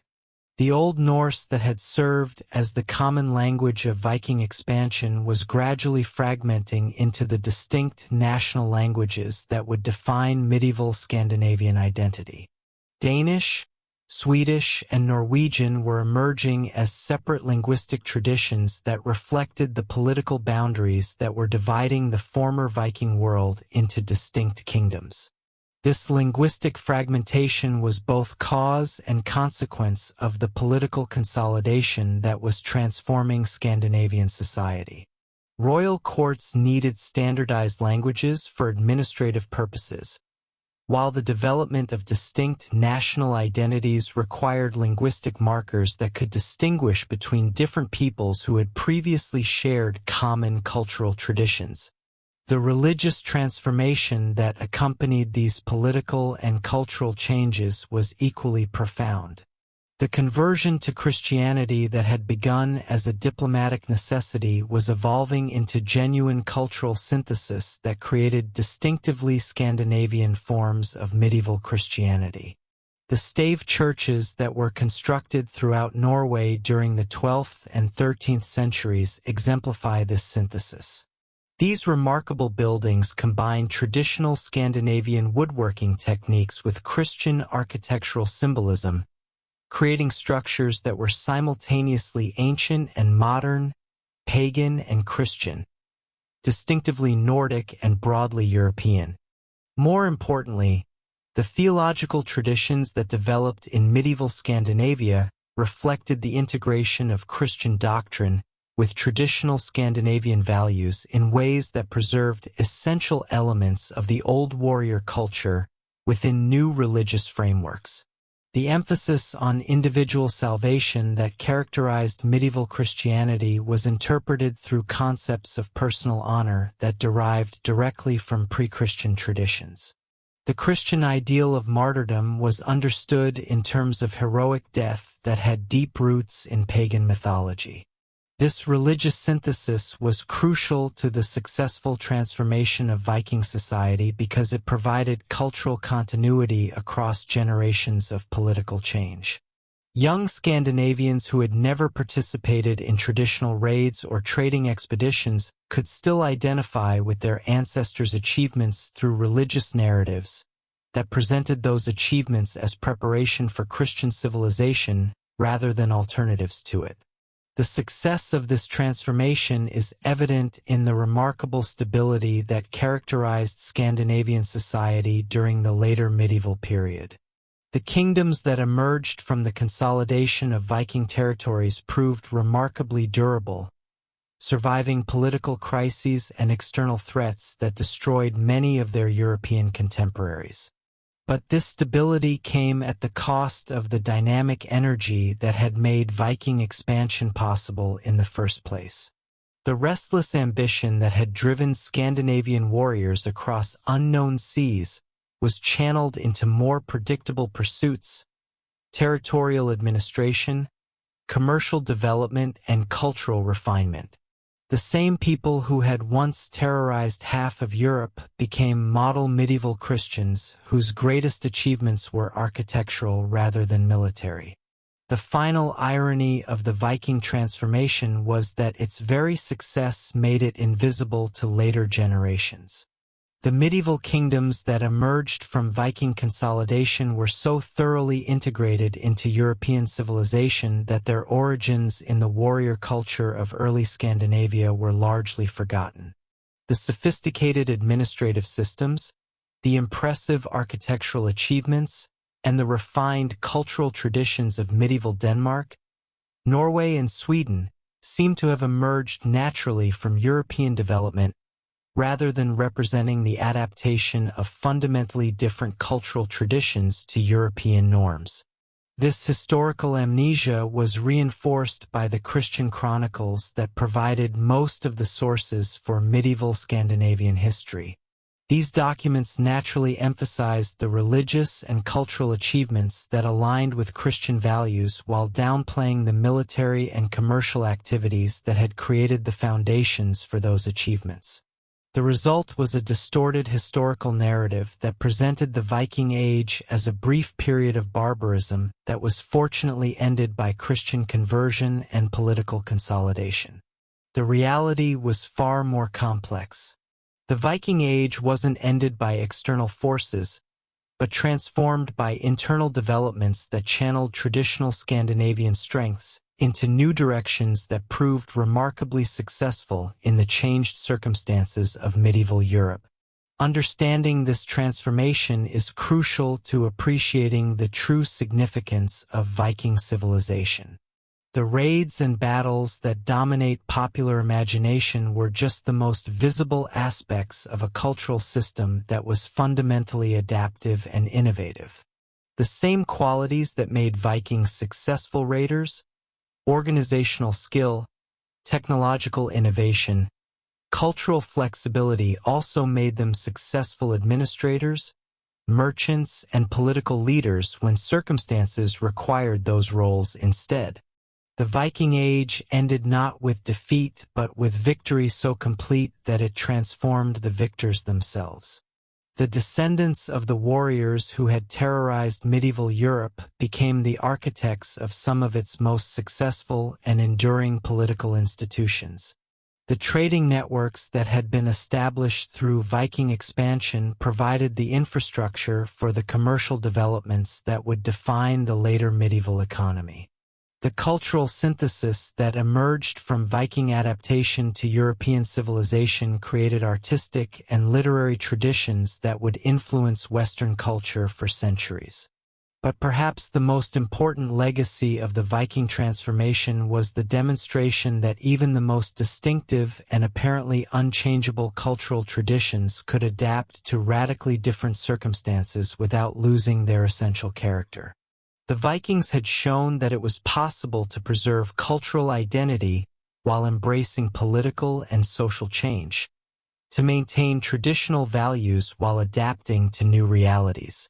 This lesson would prove invaluable as European civilization faced the challenges and opportunities that would define the later medieval period.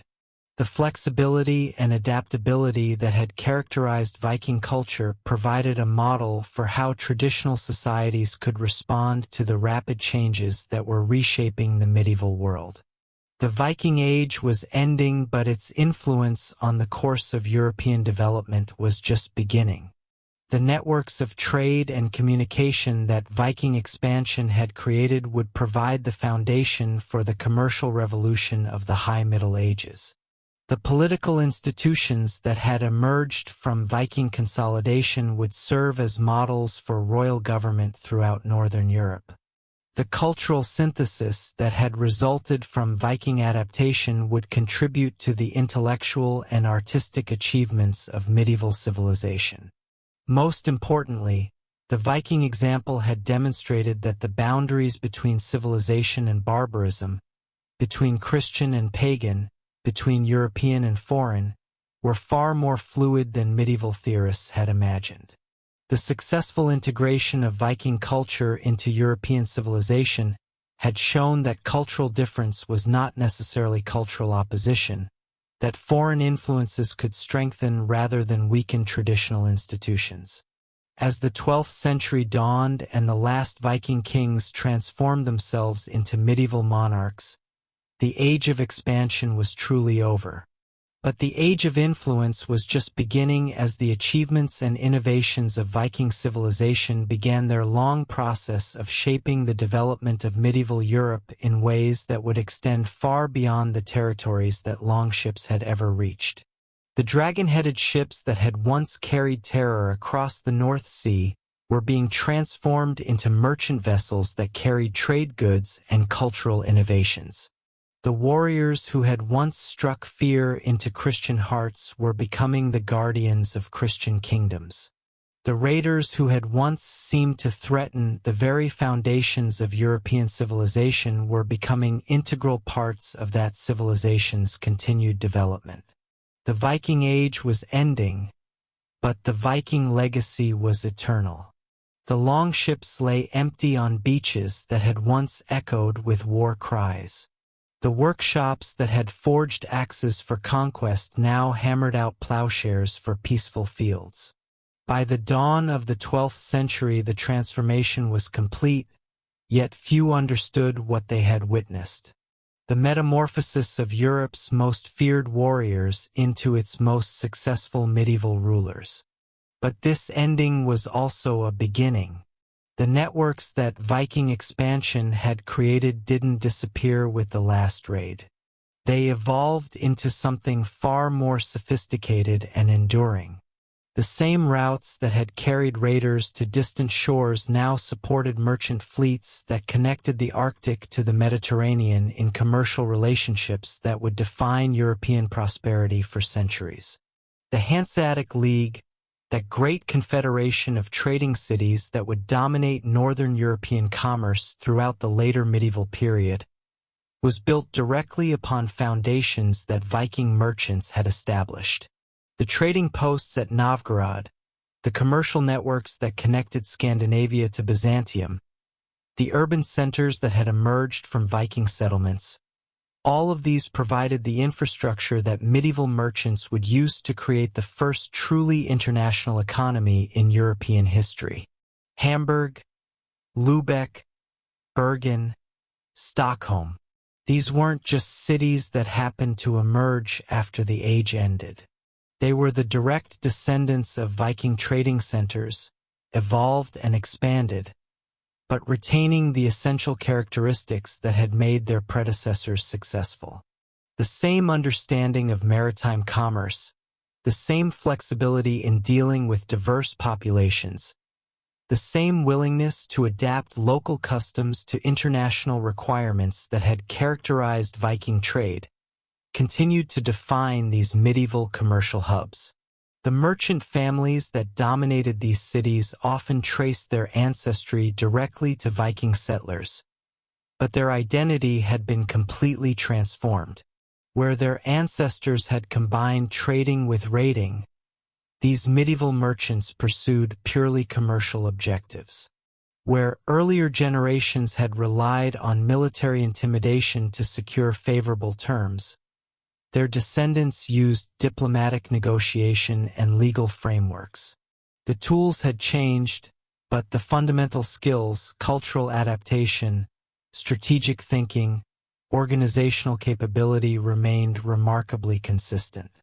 This commercial evolution was particularly visible in the transformation of maritime technology. The longships that had made Viking expansion possible were gradually replaced by specialized vessels designed for specific commercial purposes. The sleek warships that could carry 30 warriors became broad-beamed cargo vessels that could transport tons of grain. The shallow draft raiders that could navigate rivers became deep-water merchants that could cross oceans safely in all seasons. Yet the shipbuilding traditions that had created the original longships continued to influence these new designs. The clinker-built construction that had made Viking vessels so flexible and seaworthy became the standard technique for Northern European shipbuilding throughout the medieval period.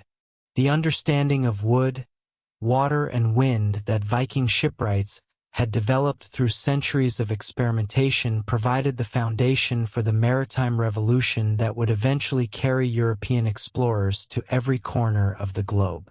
The navigational knowledge that had enabled Vikings to cross the North Atlantic without instruments became the basis for medieval sailing techniques that would revolutionize ocean travel. The ability to read weather patterns, ocean currents, and celestial movements that had allowed Viking navigators to reach Iceland, Greenland, and North America was preserved and refined by medieval sailors who used these skills to establish regular commercial routes throughout the Atlantic and Baltic. More importantly, the cultural attitudes that had made Viking expansion possible, the willingness to venture into unknown territories, the confidence in dealing with foreign peoples, the ability to adapt quickly to new circumstances became defining characteristics of Northern European civilization throughout the medieval period. The same restless energy that had once driven raiders across hostile seas now motivated merchants to establish trading posts in distant lands, diplomats to negotiate complex international agreements, and explorers to push beyond the boundaries of the known world. This cultural continuity is most clearly visible in the evolution of Scandinavian kingship during the High Middle Ages. The monarchs who ruled Denmark, Norway, and Sweden in the 12th and 13th centuries were recognizably medieval European kings. They built stone castles, patronized cathedral construction, and participated in the complex diplomatic networks that characterized feudal politics. But their approach to royal government retained distinctively Scandinavian characteristics that reflected their Viking heritage. The emphasis on royal mobility that characterized medieval Scandinavian kingship, for example, derived directly from Viking traditions of itinerant leadership, where other European monarchs were increasingly establishing fixed capitals and governing through bureaucratic institutions. Scandinavian kings continued to travel throughout their territories, holding court in different locations and maintaining personal relationships with local leaders. This wasn't primitive government. It was sophisticated administration adapted to geographic and cultural conditions that demanded flexible rather than rigid authority structures.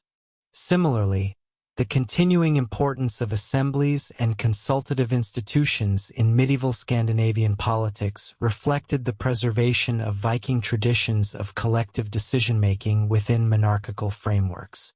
The things that had governed early Viking communities evolved into the parliamentary institutions that would make Scandinavian kingdoms pioneers in representative government throughout the later medieval period. But perhaps the most significant continuity was in the realm of international relations. The diplomatic skills that Viking leaders had developed through centuries of dealing with diverse foreign powers became the foundation for the sophisticated international policies that characterized medieval Scandinavian kingdoms. These weren't isolated northern territories struggling to understand European politics. They were integral participants in medieval diplomacy who often possessed advantages that their more established neighbors lacked. The marriage alliances that connected Scandinavian royal families to dynasties throughout Europe during the 12th and 13th centuries revealed the extent to which former Viking territories had become central to medieval political networks. Danish princesses married Holy Roman emperors. Norwegian kings claimed thrones in Scotland and Ireland. Swedish nobles served as military commanders in crusading armies. The descendants of Viking raiders had become key players in the complex web of relationships that held medieval Europe together. This integration was facilitated by the religious transformation that had accompanied political consolidation. But the form that Christianity took in Scandinavia retained distinctive characteristics that reflected the cultural synthesis that had been occurring throughout the transformation period. The austere piety that characterized medieval Scandinavian Christianity. the emphasis on individual conscience and personal responsibility, the continuing importance of heroic ideals within Christian frameworks. All of these reflected the adaptation of traditional Viking values to Christian doctrine, rather than their replacement by foreign religious traditions. The architectural achievements of medieval Scandinavia provide striking visual evidence of this cultural synthesis. The stave churches that dotted the Norwegian landscape combined Christian symbolism with construction techniques and decorative motifs that had deep roots in pre-Christian tradition.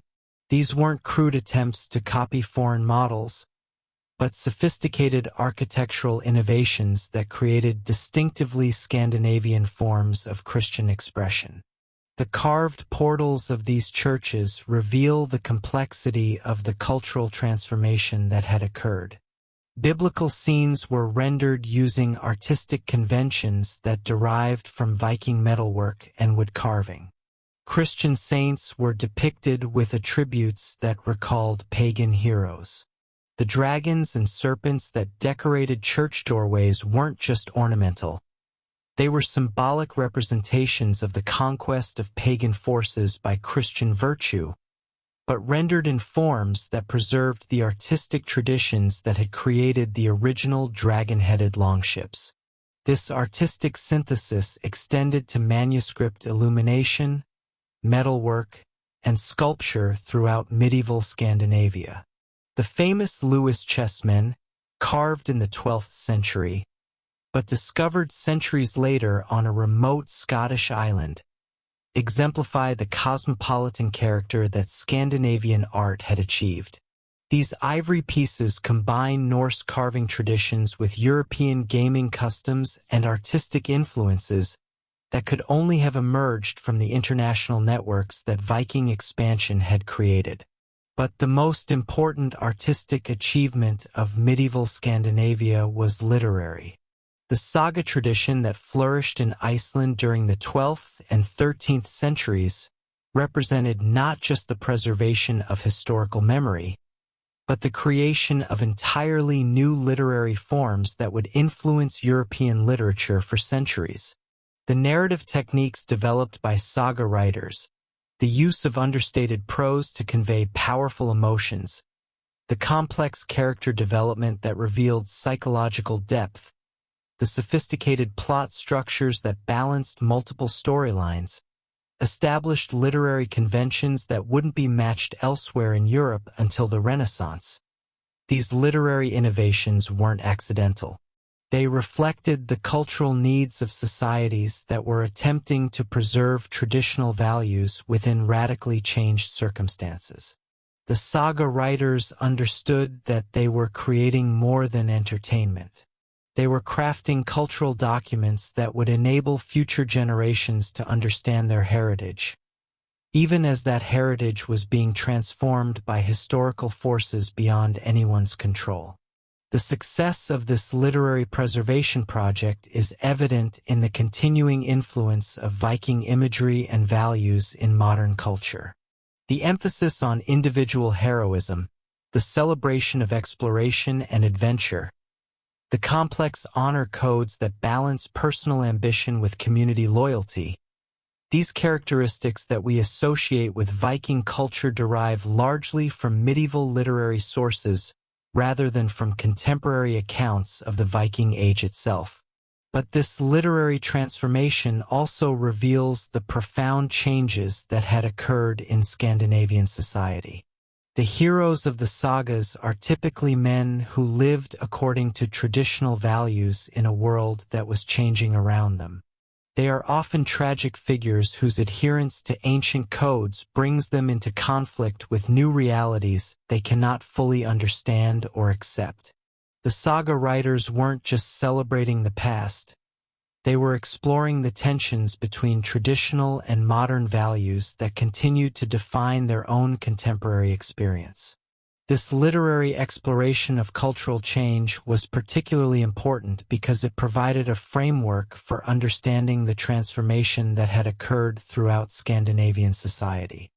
The same tensions between individual freedom and social responsibility, between traditional honor and practical necessity, between heroic ideals and administrative requirements that characterized saga narratives were being experienced by real people throughout medieval Scandinavia as they adapted to changed circumstances while attempting to preserve essential aspects of their cultural identity. The economic foundations of this cultural transformation were as important as the political and literary developments. The wealth that had flowed into Scandinavia through 2 centuries of raiding and trading had created new social classes with different interests and priorities than the warrior aristocracies that had dominated earlier Viking society. But these new social groups weren't simply replacing traditional elites. They were evolving from them through processes of adaptation that preserved essential characteristics while changing specific practices. The merchant families that dominated medieval Scandinavian cities, for example, often descended directly from Viking raiders and traders, but their approach to commerce was fundamentally different from their ancestors' methods. Where earlier generations had combined trading with raiding, medieval merchants pursued purely commercial objectives. Where Viking traders had relied on personal relationships and military intimidation, their descendants used legal contracts and institutional frameworks. The tools had changed, but the fundamental skills, cultural flexibility, strategic thinking, organizational capacity remained remarkably consistent. This commercial evolution was particularly visible in the development of specialized crafts and industries that built upon technologies and techniques that had been developed during the Viking Age. The metalworking traditions that had created the finest Viking weapons evolved into sophisticated armament industries that supplied medieval armies throughout Europe. The shipbuilding knowledge that had produced the longships became the foundation for commercial shipyards that dominated northern European maritime construction. The textile production that had clothed Viking expeditions expanded into international industries that competed successfully in markets from England to Russia. But perhaps the most important economic development was the emergence of financial institutions that could support long-distance commerce without requiring the personal presence and military protection that had characterized Viking trading expeditions. The banking houses that emerged in medieval Scandinavian cities weren't just commercial enterprises. They were institutional innovations that allowed merchants to conduct business across vast distances using credit instruments and legal frameworks rather than armed force. This financial revolution was closely connected to the legal developments that characterized the transformation of Scandinavian society. The law codes that emerged during the medieval period weren't simply adaptations of earlier tribal customs. They were sophisticated legal systems that combined traditional Scandinavian concepts of justice with European legal principles and commercial practices that had been developed through centuries of international trade. The success of these legal innovations is evident in their influence on legal development throughout Northern Europe. The commercial law that was codified in medieval Scandinavian cities became the basis for trading regulations throughout the Baltic region. The maritime law that governed Scandinavian shipping provided models for international agreements that regulated ocean commerce throughout the medieval period. The administrative law that enabled Scandinavian kings to govern large territories efficiently was copied and adapted by rulers throughout Northern and Eastern Europe. This legal influence reflected the broader impact that the transformation of Viking society was having on European civilization as a whole. The same organizational skills that had made Viking expansion possible were now being applied to the challenges of medieval governance, with results that often surpassed the achievements of more established European powers. The military contributions that medieval Scandinavian kingdoms made to European conflicts reveal the extent to which former Viking territories had become integral to continental politics. The Scandinavian troops who participated in the Crusades weren't foreign mercenaries fighting for pay. They were Christian warriors fulfilling religious obligations while advancing their kingdom's diplomatic and commercial interests. The naval forces that Scandinavian rulers provided for various European conflicts weren't auxiliary units. They were often the most effective maritime forces available to medieval commanders. This military integration was particularly important because it demonstrated that the transformation of Viking society hadn't weakened Scandinavian military capabilities.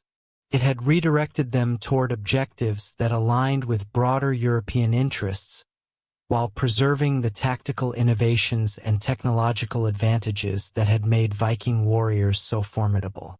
The siege techniques that Vikings had developed through centuries of river warfare became valuable assets in medieval conflicts where fortified positions were increasingly important. The amphibious warfare capabilities that had made Viking raids so effective were adapted to support legitimate military operations that required coordinating land and sea forces. The logistical systems that had enabled Viking expeditions to operate thousands of miles from their bases provided models for medieval armies that needed to sustain campaigns in distant territories. But perhaps the most important military contribution was conceptual rather than practical. The Viking understanding of warfare as a combination of military action, political negotiation, and economic calculation provided medieval European commanders with strategic frameworks that were more sophisticated than the purely military approaches that had characterized earlier medieval conflicts. This strategic sophistication was particularly evident in the Northern Crusades, where Scandinavian rulers used religious justifications to pursue territorial expansion and commercial objectives that advanced their kingdom's interests while fulfilling their Christian obligations. These campaigns weren't simple religious wars. They were complex political and economic enterprises that required the same combination of military skill, diplomatic acumen, and cultural adaptability that had characterized Viking expansion centuries earlier. The success of these Northern Crusades demonstrated that the transformation of Viking society had enhanced rather than diminished Scandinavian capabilities. The same peoples who had once terrorized Christian Europe were now serving as champions of Christian expansion, using traditional skills in service of new objectives that aligned with contemporary political and religious priorities. This transformation was complete by the beginning of the 13th century, when the last vestiges of traditional Viking culture had been either eliminated or thoroughly integrated into medieval European civilization. The dragon-headed ships had disappeared from the seas, replaced by merchant vessels and naval squadrons that served legitimate political authorities. The warrior bands that had once roamed the continent seeking plunder and glory had evolved into professional armies that served their kings and defended their territories according to medieval concepts of just warfare. But the Viking legacy wasn't disappearing. It was being transformed into influences that would shape European development for centuries to come. The commercial networks that Viking traders had established provided the infrastructure for the economic growth that would characterize the High Middle Ages. The political institutions that had emerged from Viking consolidation would serve as models for royal government throughout Northern Europe. The cultural synthesis that had resulted from Viking adaptation would contribute to the intellectual and artistic achievements of medieval civilization. Most importantly, the Viking example had demonstrated that profound cultural change was possible without losing essential identity. The successful transformation of Scandinavian society had shown that traditional values could be preserved while adapting to radically different circumstances, that cultural distinctiveness could coexist with political integration, that foreign influences could strengthen rather than weaken indigenous traditions. As the 13th century progressed and medieval European civilization reached its highest achievements, the influence of this Viking transformation became increasingly evident. The commercial prosperity that supported Gothic cathedral building, the political stability that enabled the development of universities, the cultural confidence that produced scholastic philosophy, all of these achievements rested partially on the foundations that had been laid during the centuries of Viking expansion and the transformation that followed. The Viking Age had ended, but its influence on the course of human development was just beginning to be fully realized. The networks of communication and exchange that Viking enterprise had created would provide the framework for the global expansion of European civilization that would define the later medieval and early modern periods. The institutional innovations that had emerged from Viking political consolidation would influence the development of nation-states throughout Europe. The cultural synthesis that had characterized the Viking transformation would serve as a model for how traditional societies could adapt to changing circumstances while preserving their essential character. In the end, the greatest Viking conquest wasn't any territory they seized or any treasure they accumulated. It was the transformation of European civilization itself, accomplished not through the destruction of existing institutions but through their adaptation and enhancement. The descendants of tribal raiders had become the architects of medieval prosperity, the guardians of Christian civilization and the pioneers of global exploration. Their ships no longer carried terror across the seas. They carried the seeds of the modern world. The dragon ships were gone, but their legacy sailed on in forms no Viking could have imagined. As the 13th century dawned across northern Europe, something extraordinary was happening in the trading halls of Bergen, the royal courts of Copenhagen, and the merchant districts of Stockholm. The descendants of men who had once measured wealth in silver arm rings and counted victories in burned monasteries were now calculating profits in ledger books and negotiating treaties in Latin. Yet beneath these medieval trappings, the essential Viking genius remained unchanged. The ability to see opportunity where others saw only obstacles, to adapt ancient skills to new circumstances, to transform challenges into advantages through sheer audacity and intelligence. The Hanseatic League represented the ultimate expression of this transformed Viking spirit. When German merchants began organizing their great commercial confederation in the 12th century, they weren't creating something entirely new. They were systematizing and expanding networks that Scandinavian traders had been developing for centuries. The League's emphasis on maritime commerce, its flexible political structure, its ability to operate across national boundaries while maintaining distinct local identities, all of these characteristics reflected principles that had been refined through generations of Viking expansion. But the League also revealed how completely the Viking world had evolved. Where earlier Scandinavian traders had relied on personal relationships and military intimidation to secure favorable terms, Hanseatic merchants operated through legal contracts and institutional frameworks. Where Viking expeditions had been essentially family enterprises led by charismatic warriors, the League was a sophisticated commercial organization that could coordinate activities across dozens of cities and multiple kingdoms. The transformation was visible in every aspect of Northern European life. The wooden halls where Viking jarls had distributed treasure to their followers became stone castles where medieval nobles administered vast territories through bureaucratic systems.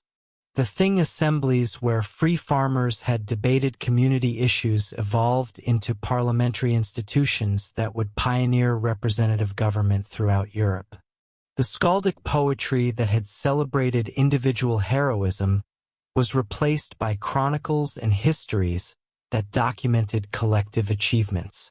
Most remarkably, this transformation occurred without destroying the essential characteristics that had made Viking culture so dynamic and successful. The same qualities that had enabled a few thousand Scandinavian farmers to reshape medieval Europe, organizational brilliance, technological innovation, cultural adaptability, now served their descendants as they helped build the foundations of modern European civilization. The evidence was everywhere for those who knew how to read it. The Gothic cathedrals that began rising across northern Europe in the 12th and 13th centuries weren't just architectural achievements. They were monuments to the commercial prosperity that Viking-established trade networks had made possible. The stone for these magnificent buildings came from quarries that Scandinavian merchants had been exploiting for generations. The craftsmen who carved their elaborate decorations had learned their skills in workshops that traced their traditions back to Viking artisans. The wealth that funded their construction flowed through commercial networks that still followed routes first mapped by Viking explorers. The universities that emerged during this same period represented another form of Viking legacy. The intellectual curiosity that had driven Scandinavian explorers to the edges of the known world now motivated scholars to push the boundaries of human knowledge. The same willingness to venture into unknown territories that had carried Vikings to North America now drove medieval thinkers to explore uncharted realms of philosophy, theology, and natural science. The organizational skills that had enabled Viking leaders to coordinate complex expeditions across vast distances proved equally valuable in academic contexts. The administrative systems that governed medieval universities, the networks of communication that connected scholars across different kingdoms, the institutional structures that preserved and transmitted knowledge, all of these reflected organizational principles that had been developed through centuries of Viking expansion. But perhaps the most important legacy was conceptual rather than institutional. The Viking understanding of the world as a place of unlimited possibilities, where traditional boundaries could be crossed and conventional limitations could be overcome through courage and intelligence, became a defining characteristic of medieval European culture. This wasn't just optimism, it was a sophisticated understanding of how human societies could be transformed through strategic action and creative adaptation. This conceptual legacy is most clearly visible in the great exploration projects that characterized the later medieval period. When Portuguese navigators began pushing down the African coast in the 14th and 15th centuries, they were following principles that Viking explorers had established centuries earlier.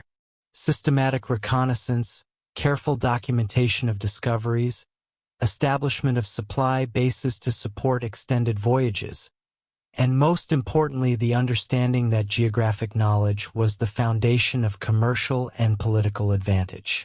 The same principles guided the Italian merchants who established trading posts throughout the eastern Mediterranean, the German explorers who pushed into Eastern Europe, and eventually the Spanish and Portuguese adventurers who would carry European influence to the Americas and Asia.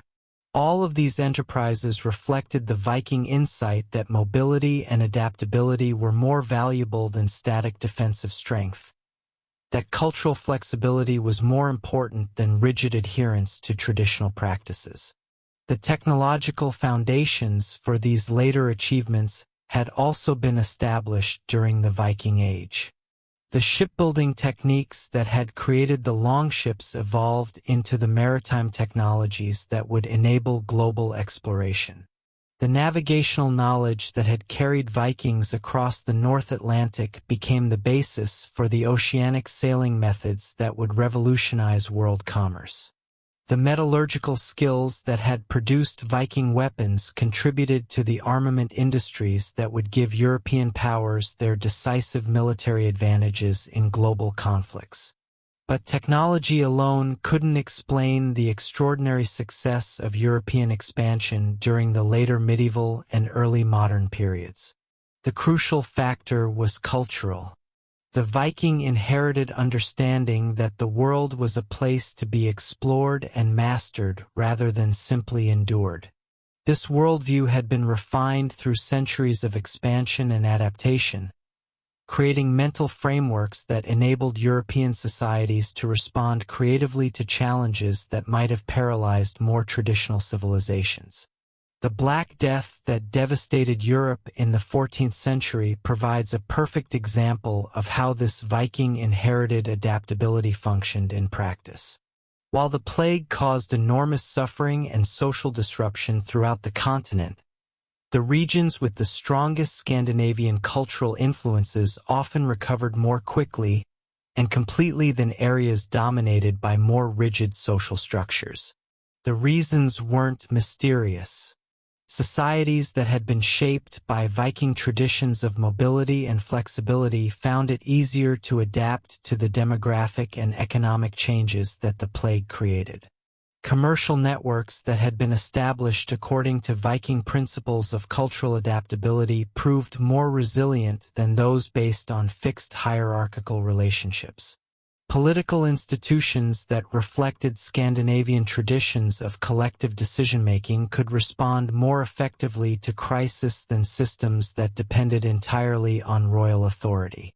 Most importantly, the populations that had inherited Viking cultural traditions possessed psychological resources that enabled them to view catastrophic change as opportunity rather than simply disaster. The same mental frameworks that had enabled their ancestors to see unknown oceans as highways to wealth rather than barriers to expansion now helped medieval Europeans recognize that plague-induced social disruption created possibilities for advancement that wouldn't have existed under normal circumstances. The result was a period of remarkable innovation and creativity that laid the foundations for the Renaissance and the early modern period. The social mobility that plague mortality created was exploited most effectively by populations that had inherited Viking traditions of individual initiative and cultural adaptability. The economic opportunities that demographic change opened up were seized most successfully by commercial networks that operated according to principles that Scandinavian merchants had been developing for centuries. The artistic and intellectual achievements that characterized the late medieval period similarly reflected the continuing influence of Viking cultural legacy. The realistic portraiture that began appearing in 14th century art, the empirical approaches to natural science that would eventually produce the scientific revolution, the literary innovations that would culminate in Renaissance humanism, all of these developments occurred first and most dramatically in regions where Viking cultural influence had been strongest. This wasn't coincidental.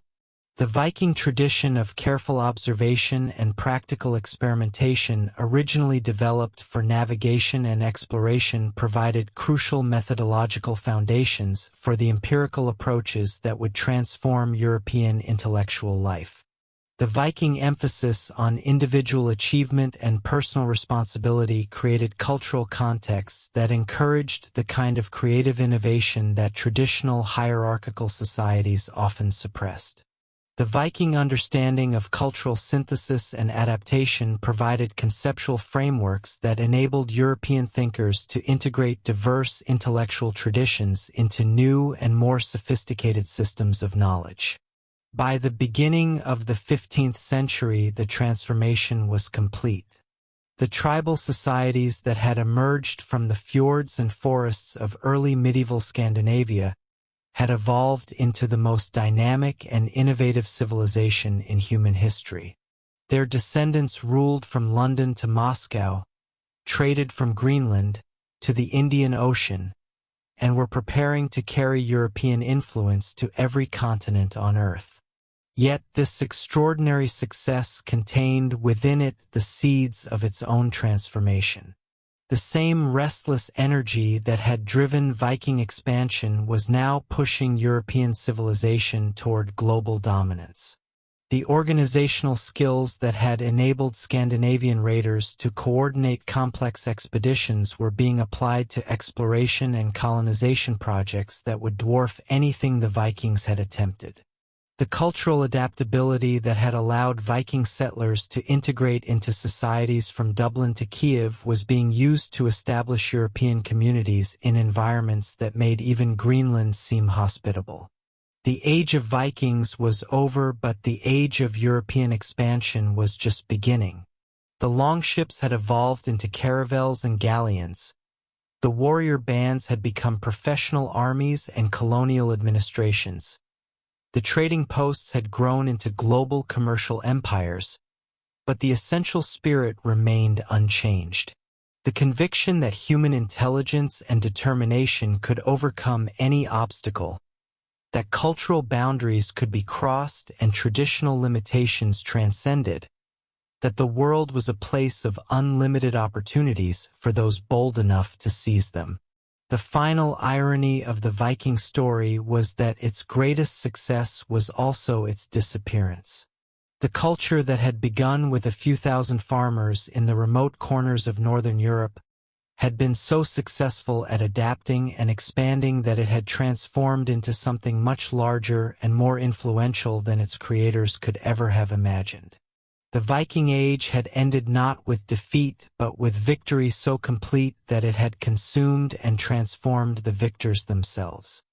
Standing on the docks of any major European port in the early 15th century, London, Hamburg, Venice, Seville, an observer would have witnessed the culmination of a process that had begun 7 centuries earlier when the first dragon-headed ships had appeared off the coast of Lindisfarne. The merchant vessels that crowded these harbors carried goods from around the world through commercial networks that still followed routes first mapped by Viking explorers. The crews that sailed these ships used navigational techniques that had been developed by Scandinavian seafarers. The political and economic systems that made this global commerce possible reflected organizational principles that had been refined through centuries of Viking expansion and adaptation. But perhaps most importantly, the men who commanded these expeditions possessed cultural attitudes and mental frameworks that were the direct descendants of Viking worldviews. They saw the ocean as a highway rather than a barrier. They viewed foreign cultures as opportunities for profitable interaction rather than threats to be avoided. They understood that traditional limitations could be overcome through intelligence, determination, and creative adaptation to new circumstances. The Viking Age was history, but the Viking legacy was eternal.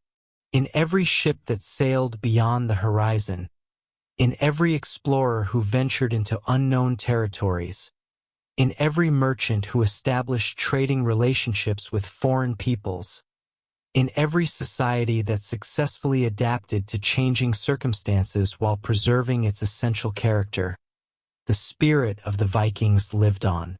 The dragon ships had vanished from the seas, but their influence would be felt as long as human beings possessed the courage to explore the unknown and the wisdom to learn from what they discovered there. The greatest Viking voyage was not to Iceland or Greenland or even North America.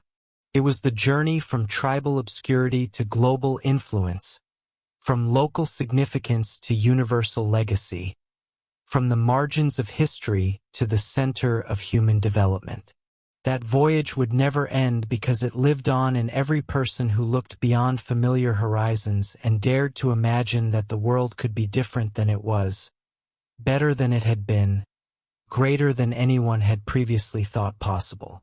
The Vikings had not just conquered territories or accumulated wealth, they had expanded the boundaries of human possibility itself.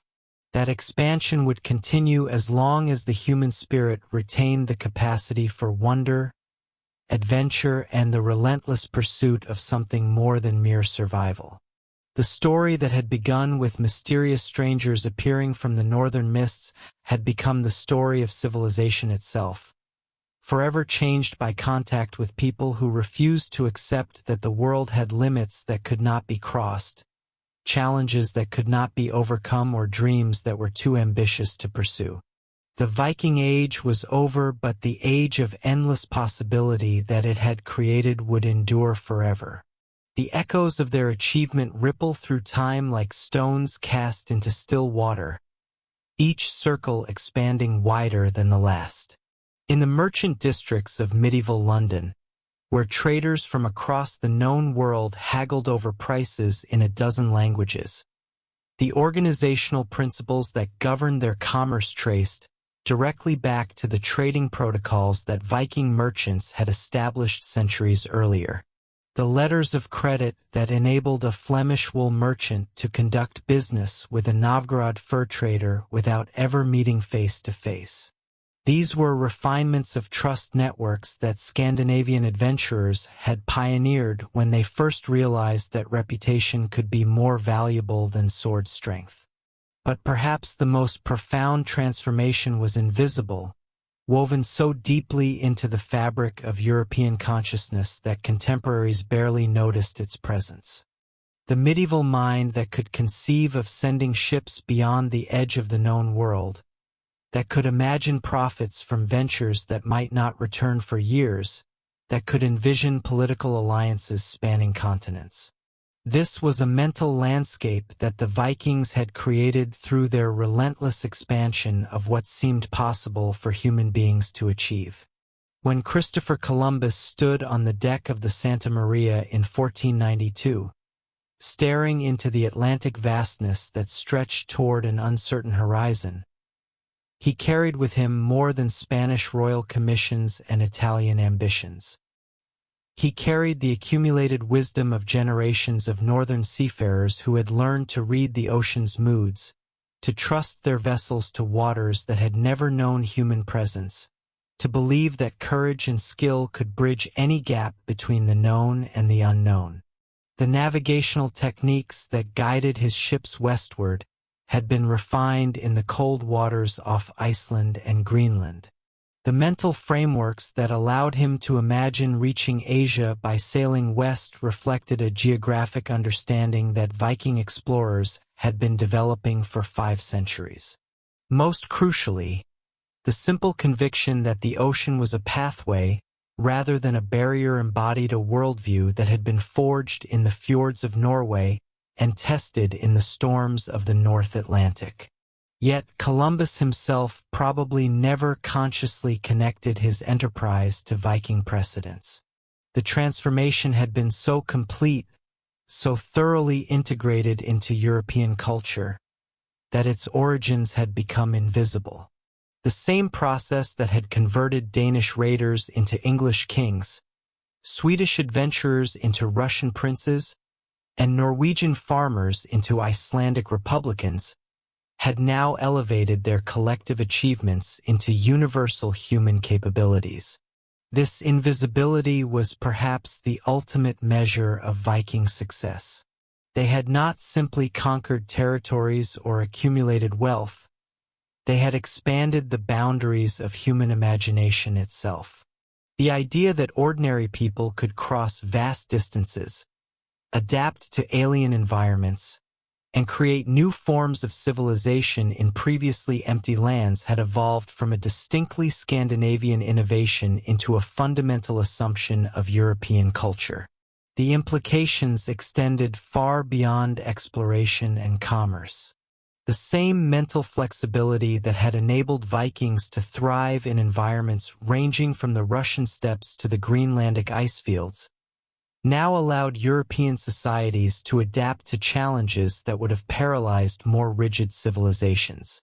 When the Ottoman Empire closed traditional trade routes to Asia, European merchants didn't simply accept the loss. They innovated alternative pathways that would ultimately prove more profitable than the original connections. When the printing press began revolutionizing the spread of information in the 15th century, the societies that adapted most quickly and effectively were those that had inherited Viking traditions of cultural synthesis and technological innovation. The same openness to foreign ideas that had allowed Scandinavian traders to learn Arabic numerals, Byzantine commercial law, and Islamic navigation techniques now enabled European scholars to integrate classical knowledge, Arabic science, and empirical observation into new intellectual frameworks that would transform human understanding of the natural world. The university systems that spread throughout Europe during the High Middle Ages reflected organizational principles that had been developing since the first Viking expeditions learned to coordinate complex activities across vast distances. The academic networks that connected scholars from Oxford to Prague, from Paris to Krakow, operated according to communication protocols that echoed the information systems that had enabled Viking traders to maintain commercial relationships from Dublin to Constantinople. But the most remarkable continuity was psychological rather than institutional. The intellectual courage that drove medieval scholars to question established authorities, to propose new explanations for natural phenomena, to imagine alternative ways of organizing human society.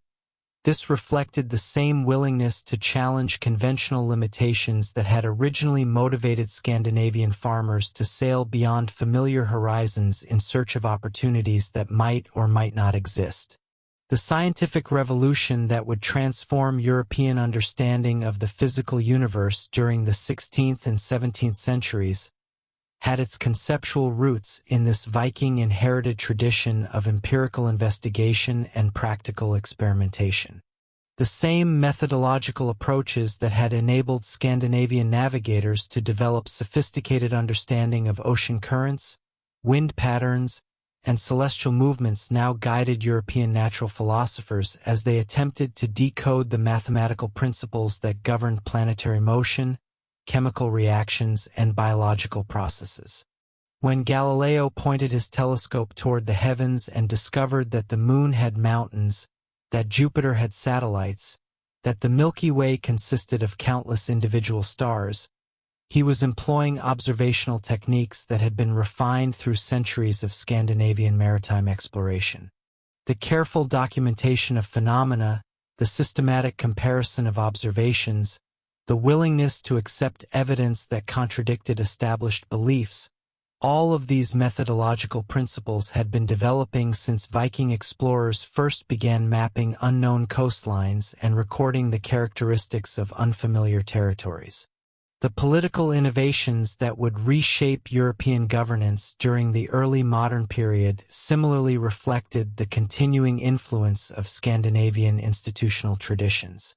The parliamentary systems that began emerging throughout Northern Europe during the 14th and 15th centuries weren't simply responses to immediate political pressures. They were institutional expressions of participatory decision-making traditions that trace back to the Thing assemblies where Viking communities had debated collective policies. The concept of representative government that would eventually transform political organization throughout the Western world had its practical origins in the governance systems that Viking settlers had developed to manage their overseas colonies. The same principles that had enabled Icelandic farmers to create the Althing, Greenlandic colonists to coordinate their activities without royal supervision, and Rus traders to establish effective administration across the vast river systems of Eastern Europe, now provided conceptual foundations for the political experiments that would define modern democratic institutions. The economic theories that began emerging during the late medieval period reflected an equally profound debt to Viking commercial innovations. The understanding of markets as self-regulating systems, the recognition that competition could produce benefits for entire societies rather than just individual participants, the sophisticated analysis of supply and demand relationships, all of these insights had been developing since Scandinavian merchants first began operating in the complex international networks that connected Northern Europe to Byzantium and the Islamic world. The banking systems that enabled the commercial revolution of the High Middle Ages were direct descendants of the credit networks that Viking traders had established to manage long-distance transactions. The insurance mechanisms that made oceanic commerce economically viable reflected risk assessment techniques that had been refined through centuries of Scandinavian maritime enterprise. The accounting methods that allowed medieval businesses to track complex international operations evolved from the record-keeping systems that Viking expeditions had developed to manage multi-year trading voyages. But perhaps the most significant legacy was cultural rather than institutional or technological. The Viking transformation had demonstrated that human societies possessed an almost unlimited capacity for adaptation and innovation when circumstances demanded creative responses to new challenges. This insight had become so thoroughly integrated into European consciousness that it shaped responses to every subsequent crisis or opportunity. When the Black Death devastated European populations during the 14th century, the regions that recovered most successfully were those that had inherited Viking traditions of social mobility and economic flexibility. When the Ottoman expansion threatened traditional trade routes during the 15th century, the societies that developed the most effective alternatives were those that possessed Viking-derived experience in long-distance commerce and cultural adaptation. When the discovery of the Americas created unprecedented opportunities for territorial expansion during the 16th century, the European powers that proved most successful at colonial enterprise were those that had learned the lessons that Viking settlers had been teaching for 7 centuries. The patterns were consistent across different periods and contexts because they reflected deep cultural assumptions about the nature of human capability and the possibilities for social transformation. The same worldview that had enabled a few thousand Scandinavian farmers to reshape medieval Europe now allowed European civilization as a whole to extend its influence throughout the globe. As the 16th century dawned and European explorers began establishing permanent settlements in the Americas, they carried with them not just superior military technology and epidemic diseases, but also intellectual frameworks and institutional models that had been developing since the first Viking expeditions had demonstrated that small groups of determined individuals could establish successful communities in previously unknown territories. The Spanish conquistadors who toppled the Aztec and Inca empires weren't just employing military tactics, they were implementing strategies of cultural adaptation and alliance building that echoed techniques that Viking leaders had used to establish their authority over much larger indigenous populations in Ireland, England, and Russia. The Portuguese traders who established commercial networks throughout the Indian Ocean weren't simply following established routes. They were creating new forms of international commerce that reflected organizational principles that Scandinavian merchants had been developing for centuries. The English colonists who established permanent settlements along the North American coast weren't just seeking religious freedom or economic opportunity. They were participating in a tradition of overseas expansion that had been continuous since the first Viking families had sailed west from Norway to establish new communities in Iceland and Greenland. The transformation was complete, yet it continued. The Viking Age had ended, but the age of global European expansion that it had made possible was just beginning. The longships had evolved into galleons and frigates. The warrior bands had become professional armies and colonial administrations. The trading posts had grown into global commercial empires, but the essential spirit remained unchanged. The conviction that human intelligence and determination could overcome any obstacle, that cultural boundaries could be crossed and traditional limitations transcended, that the world was a place of unlimited opportunities for those bold enough to seize them. The greatest Viking voyage was not to Iceland or Greenland or even North America. It was the journey from tribal obscurity to global influence, from local significance to universal legacy, from the margins of history to the very center of human development. That journey had transformed not just the Vikings themselves, but the entire trajectory of human civilization. As we stand at our own historical moment, surrounded by technologies and possibilities that medieval minds could never have imagined, we remain the inheritors of that original Viking insight, that the world has no fixed boundaries, that human societies can adapt to any challenge, that the horizon is not a limit but an invitation. The dragon ships have long since rotted away, but their legacy sails on in every human enterprise that dares to venture beyond the familiar, to explore the unknown, to believe that tomorrow can be fundamentally different from today. The Viking Age was a chapter in human history, but the story it began will continue as long as human beings possess the courage to explore, the wisdom to adapt, and the vision to imagine possibilities beyond the limits of their current circumstances. The greatest conquest of the Vikings was not any territory they seized, but the expansion of human imagination itself, and that conquest, unlike all the others, truly was eternal.